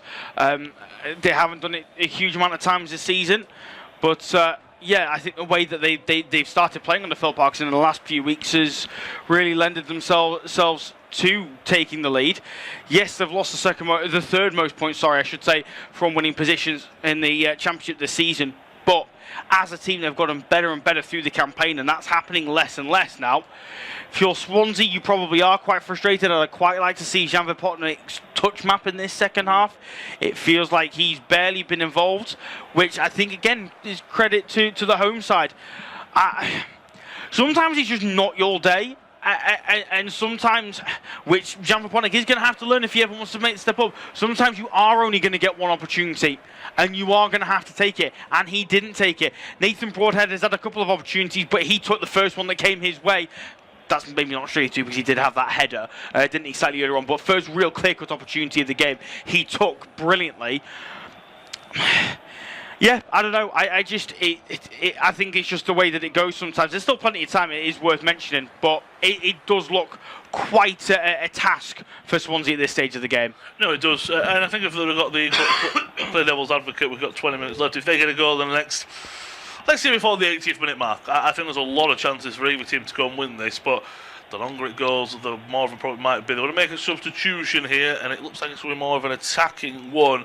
Stamanic is going off, more of the defensive midfielder this evening for Swansea, and on comes Melika Vidal, number 6 off, number 7 on. So I can imagine that's just, well, again, fresh legs on the field as well, but getting maybe more of a technical play.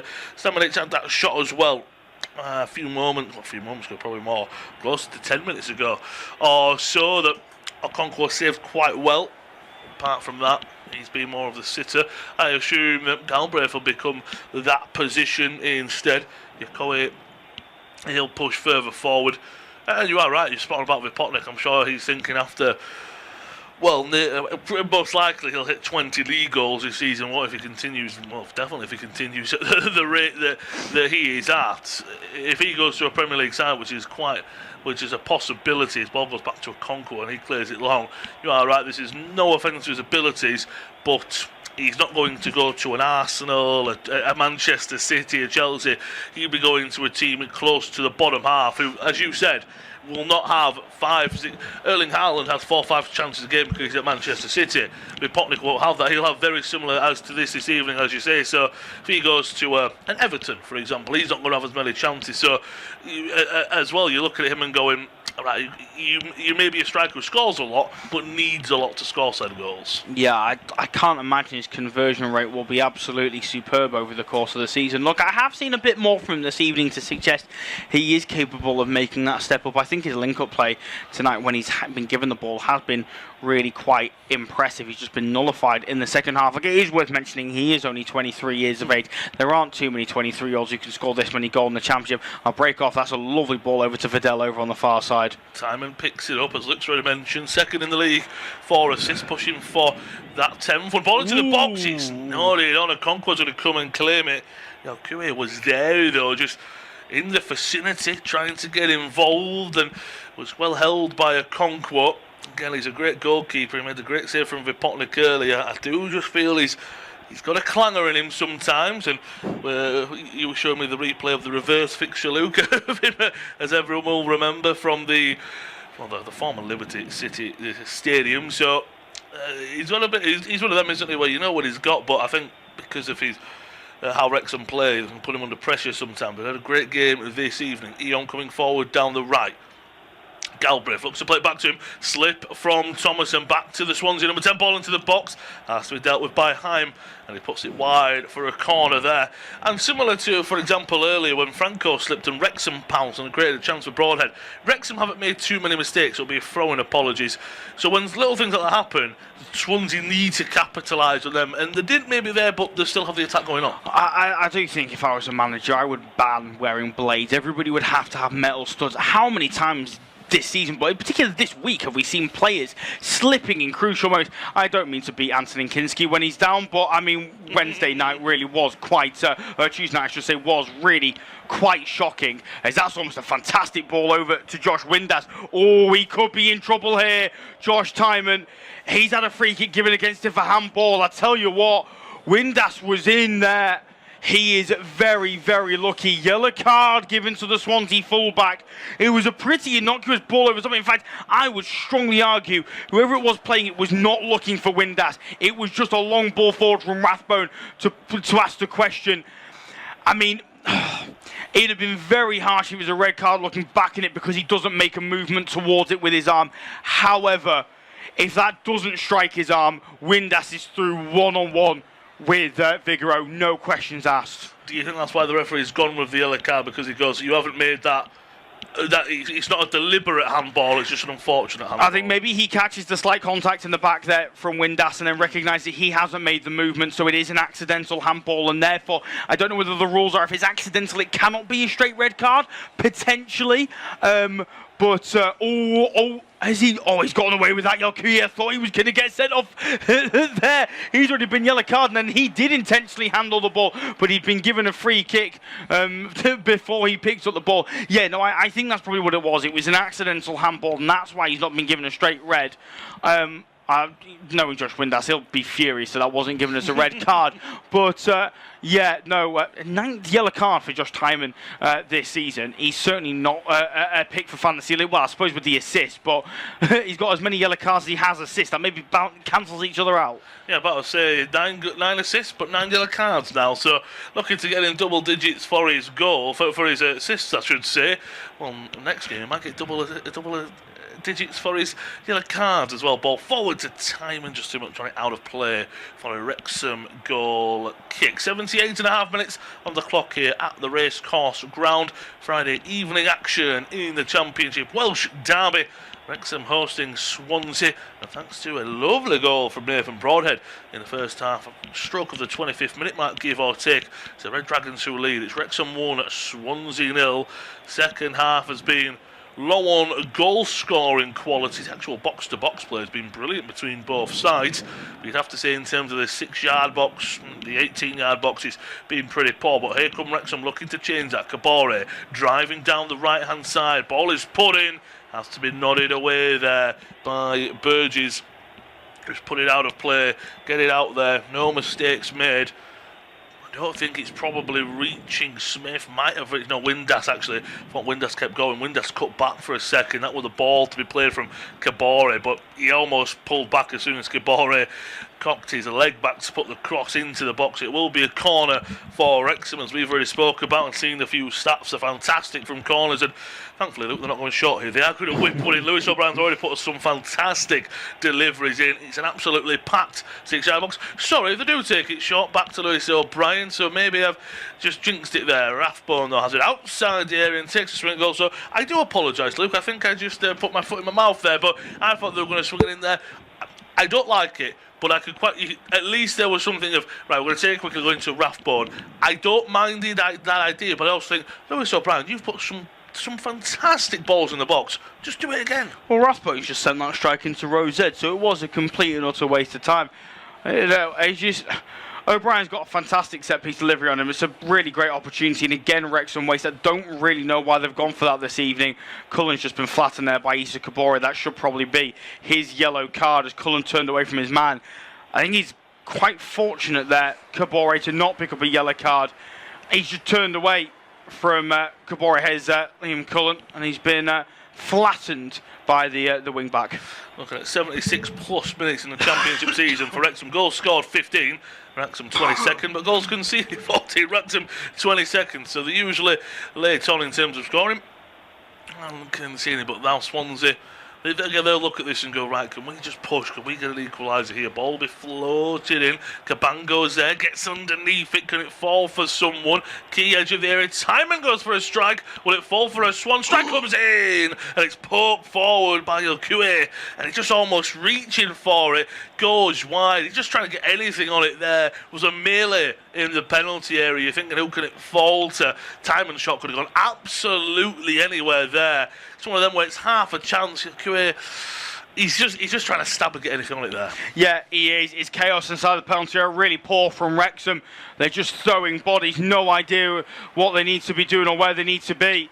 Do you know what's really weird about that effort? You're absolutely right. Yakuye's thought is just get something on it and send it towards goal. But he struck it with his left boot when it was perfectly set to hit on his right. He is right-footed. Really, really odd from the midfielder, it has to be said. Another change being made by Vitor Matos. It's his last change that he can make, and it feels like an attacking change. On comes Leo Walter, the Finnish midfielder. He replaces Josh Timon. He's been a little bit quiet in this one, it has to be said. But Walter, the loan signing from IK Sirius in Sweden. They've got quite a few Swedish players have... they've got a link to Sweden, I should say, Swansea, because of course he's Finnish, is Leo Walter. But on he comes to replace Josh Timon, who, like I said, has been quiet in this second half. And as we just pointed out a few moments ago, as you said, 9th yellow card of the season. He's on a yellow card. It's just one less maybe issue that you have on the pitch if Timon was to pick up a second and you go down to 10 men. Ball back to Okonkwo, who's from a long ball from Swansea, I should say, so he does pick the ball up there. Tries to waste any seconds that he can. 83 minutes are about to tick over here. Still at 1-0 to the Red Dragons. Wrexham. Swansea, I don't think they've done enough in this second half to push for a goal at least. I think they've been very good on the ball, for example, but I do think they could have done a little bit more. And you are right, because Walter, he's almost on the right hand side. There's basically no left back. It's just very fluid between the midfielders. Galbraith into the skipper. Cabango drives into the Wrexham half, out to Key on the right hand side. It's a good press from Wrexham in the force to go back. Galbraith trying to drop deep and help with that ball progression, whether it's dribbling forward or creating a pass. What I will say is Wrexham, they're not in a low block, they're probably more in a mid block if anyone is more. They're not high pressing, they're not low block, they're just sitting in the middle. But their defensive line is quite high to say that. Not holding on to one only, but it's not sitting back. They're actually trying to get very high as much as they can. I kind of understand that, though. To keep Jan Vopotnik away from the penalty area, isn't it? Yes, he's looked good in link-up play, but they don't mind if Vopotnik links up well, as long as he's not taking strikes towards goal and causing issues for Arthur Okonkwo, then that's absolutely fine. He just sort of congests that midfield, doesn't it, and makes things difficult for the visitors to try and move it forward in open space. It's like Bailey Canamartri that's ready to come. This is really surprising me from Phil Parkinson. So Broadhead went off after 67 minutes and was replaced by Josh Windass. They've got quite a strong bench this evening, have Wrexham, and Phil Parkinson has only made 2 changes. They've both been attacking changes. Cadamartri now has come on for Sam Smith. When George Thomason has looked tired and has had to camp deep for the last 15-20 minutes, I'd have thought maybe he'd be a candidate to come off. Kabore relies on his pace. The pace is going to dwindle as the game goes on. You could maybe bring him off as well, offer a bit more pace. No, he's just going to bring on striker after striker. Vipotnik's been brought down there by Callum Doyle. The referee's given a free kick the way of Swansea. You can understand why. He's made no attempt to play the ball there, Callum Doyle. And that was daft from the young centre-half. Yeah, he just scrapes his left arm across the face of Vipotnik, not trying to grab it or anything. It's just very, very silly from Doyle. You're spot on there. I'm surprised Longman can sometimes play as a wing-back guy. I'm surprised he hasn't come on, as you say. Maybe even Rodriguez is a bit more experienced. Just looking at the bench, I'm surprised they haven't made a lot more changes. They say 2 changes, just to get fresh legs on in the 85th minute, 5 to go. Well, less than 5 to go, I should say, really. And Eom has this opportunity now from this free kick to get Swansea back on level footing. Referee blows his whistle, both arms up in the air from the Swansea number 10, puts it into. I thought a dangerous area at first, but the keeper now it completely claims it. It's one of them where I thought, oh, he's going to curl his back, but no, they go. It just went straight, didn't it? It was never curling. It's a really poor ball into the box from Ji-sung Eom. And that's free kick you want Josh Timon over, isn't it? Or maybe you give it to Liam Cullen. I don't know. It was a really poor ball in from Eom. Good goalkeeper from Okonkwo, who so far has made up for that horrendous blunder at the Swansea.com stadium, which allowed Adam Eder to win it late on in the reverse fixture. Here come Wrexham, though, the winner. Out the field, ball into the box, just at the back sticks. If anything, Windass and Canamartri just made runs to the centre. Kabore picks it up, that's a good ball in his box. Header comes in. Canamartri is there that time, but it takes almost just off the side. He never really connects with it as well as he would have. It's cleared away by Swansea. That's a silly tackle by Leo Volta there in the middle on O'Brien. I think O'Brien even just gets up and goes, there was no need for it. You could have just kicked like you've really took me out there. No need there. That's a good ball in from Kabore, watching the replay back. Could Canamartri be doing better? He's on his way down as he goes to head the ball. He leaps too early, and in the end he gets underneath the ball and can't get any direction on it. Great ball in from Kabore. He's really impressed me this evening. I say really impressed me this evening. He impressed me every time I watch him. I honestly been really shocked that he's not found himself back in the Premier League after his spell in the top division with Luton Town. At times he's looked like he's had a chance to break into the Manchester City side, but he's never really been able to make the position his own. Chance now there for Wrexham. Ball swung into the box and it's in! And that will surely do it. It's who else but Callum Doyle again! Through close range, the former Manchester City centre-half does it for the home side once again. Questions will be asked of Leo Volta, who gave away the free kick, but Wrexham have punished Swansea late on in this one, and all 3 points will be theirs, and it's Callum Doyle with what we'll call the winner. It will be the winner, won't it? You are spot on there, but you're correct there with Leo Volta. You only give him a free kick, and it's actually a short set piece that's worked for once, but it's one that you're going straight to Thomason to put it into the box. It's a great delivery. Even does it come off a sly Swansea boot? I think this is an own goal from Liam Cullen potentially. Yeah, it is. It's an own goal from Liam Cullen. I think it's fair to say that the substitutions haven't worked out for Vitor Matos this evening. He's given it a real go, but the subs just simply haven't worked out. And in the end, Cabango, after that header comes off of Cullen, just walks away with a smile on his face. He can't believe it. He cannot believe it. Swansea have been great in this game. They really have. They've just come up short in the final third and they've been punished. It will go down as a Liam Cullen own goal. Second most goals off the bench in the Championship this season, Liam Cullen. Unfortunately, this one's gone in the back of his own net. What can you say? Great from Callum Doyle. Perfect night for Wrexham tonight. I mean, the ball from the left-hand side was perfect as well. But they've got some Kabori on the. When you play with wing-backs, for me, you've got to have great delivery, haven't you, from the wide areas? And that's exactly what Wrexham do have. And it's one of them as well, as you said, I feel for Liam Cullen because it's not like when you see an own goal and it's an outstretched leg and you go, could you not have done that? It literally just hits him and bobbles in the back of the net, doesn't it, unfortunately? So Wrexham do lead 2-0. We've just got a minute left of the 90, and you can just tell by the Swansea players, the body language, that you just can see they feel defeated. I don't think they've done enough in attacking areas. I'm sure we'll point back to Vipotnik's big one-on-one chance when it was 0-0 in the first half, but I've been impressed by Wrexham when they've come forward, they've looked good. When they've defended, they've looked good. I think with the team they've built, you spoke about it as well in the first half, and I think what's the difference is what you pointed out is they've spent a lot of money.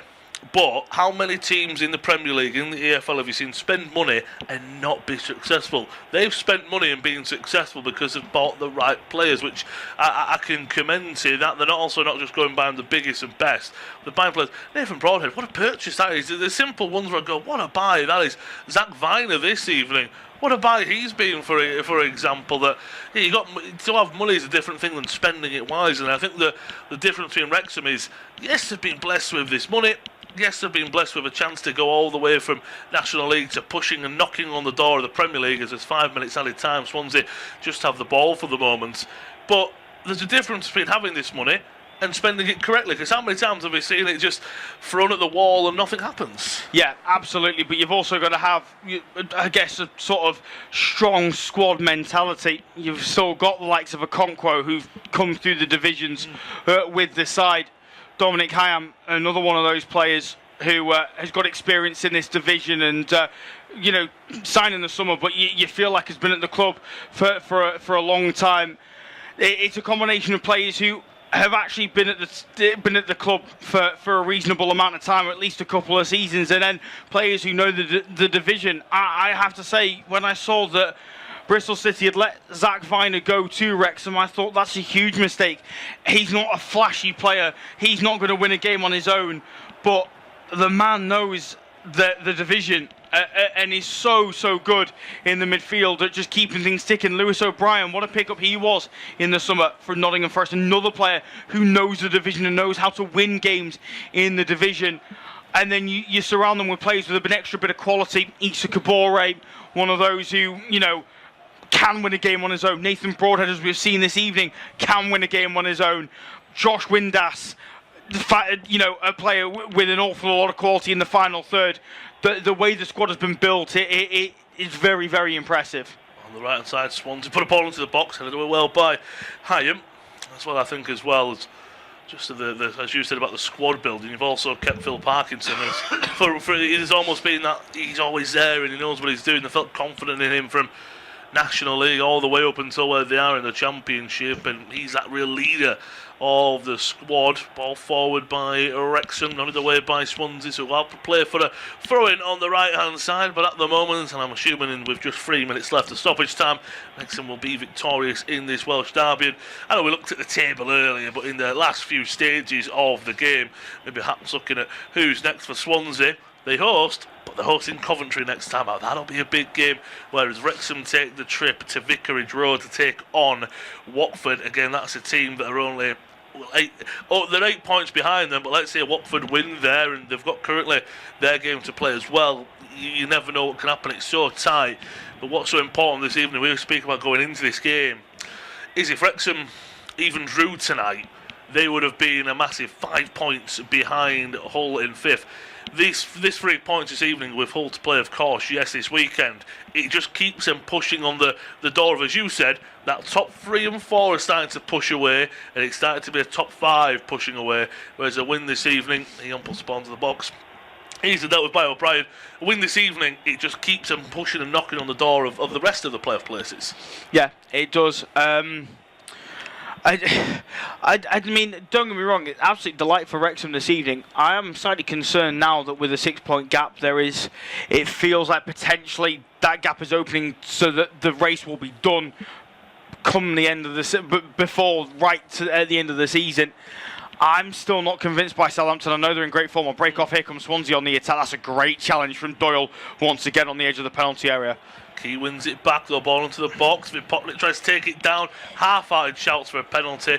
I think that's the most. Right, we're 2-0 down. We just want something out of this game. Never a penalty for me. I'll bring Luke in a moment as they're coming forward once again. Into the feet of Vipotnik. Plays it for Eom into the penalty area. Backwards to face of goal. Bowling around. Thomason clears it away. Out for a Swansea corner. So they're pushing and they're showing that heart at the end of Swansea here. Trying to maybe take a clean sheet away from Wrexham. But that's all they're going to do is take a clean sheet away at best. Yeah, I mean, look, I feel for Swansea a little bit. It has to be said, I don't think they've been bad at all this evening. It just hasn't gone their way. Okonkwo's made some great saves. Doyle and Hyam in particular have defended brilliantly well. Cleworth has positionally been fantastic. He's not been asked to do a huge amount over on the far side. I think Swansea have been great. I just think Wrexham have played the game better. I don't even necessarily think they've been the better side, but they've played the game better, played the moments better. And how many times we say moments win matches, and moments get you promoted. Moments do get you promoted, and Wrexham have got on the rub of the green of those moments throughout this game, which has been very, very impressive. O'Brien not happy over on the far side. He didn't win a free kick.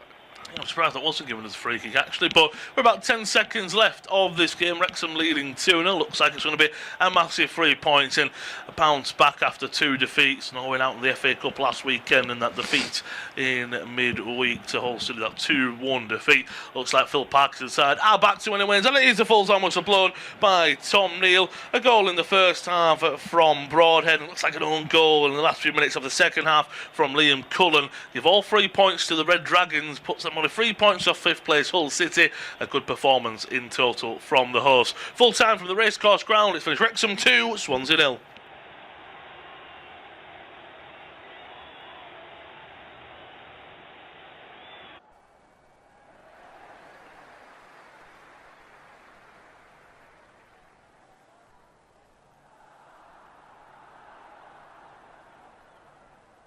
Our next football commentary match is getting ever nearer, so why not take the opportunity of having a bet on the match? Whether you're interested in betting on the match result, the first player to score, the last scorer, correct score, double result, total goals market, handicap betting, or any other of our exciting markets, it's fun to be involved. Don't forget, when the match kicks off, you can sit back and enjoy superb independent studio commentary while also enjoying our in-play betting opportunities. Good luck!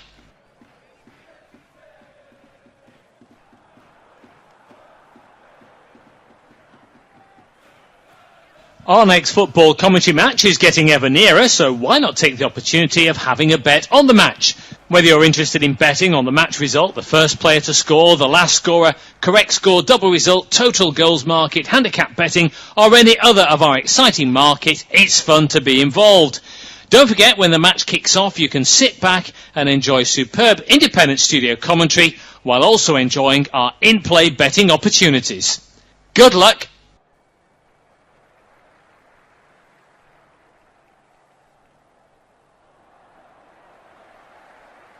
Our next football commentary match is getting ever nearer, so why not take the opportunity of having a bet on the match? Whether you're interested in betting on the match result, the first player to score, the last scorer, correct score, double result, total goals market, handicap betting, or any other of our exciting markets, it's fun to be involved. Don't forget, when the match kicks off, you can sit back and enjoy superb independent studio commentary while also enjoying our in-play betting opportunities. Good luck!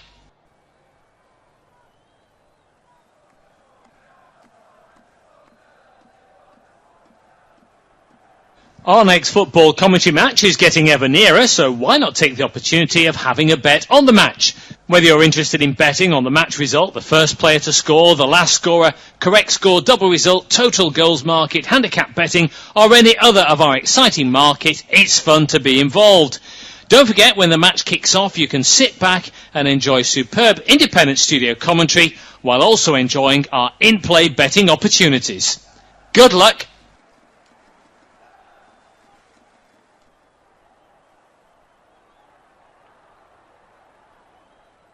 Our next football commentary match is getting ever nearer, so why not take the opportunity of having a bet on the match?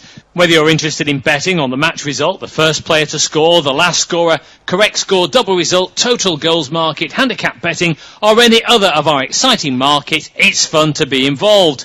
Don't forget, when the match kicks off, you can sit back and enjoy superb independent studio commentary while also enjoying our in-play betting opportunities. Good luck!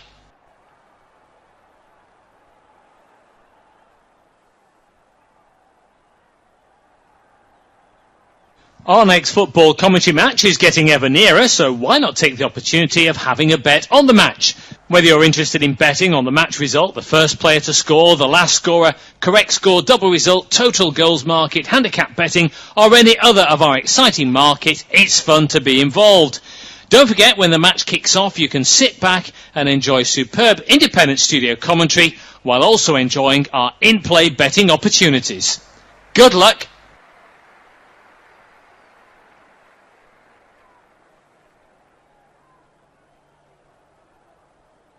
Our next football commentary match is getting ever nearer, so why not take the opportunity of having a bet on the match?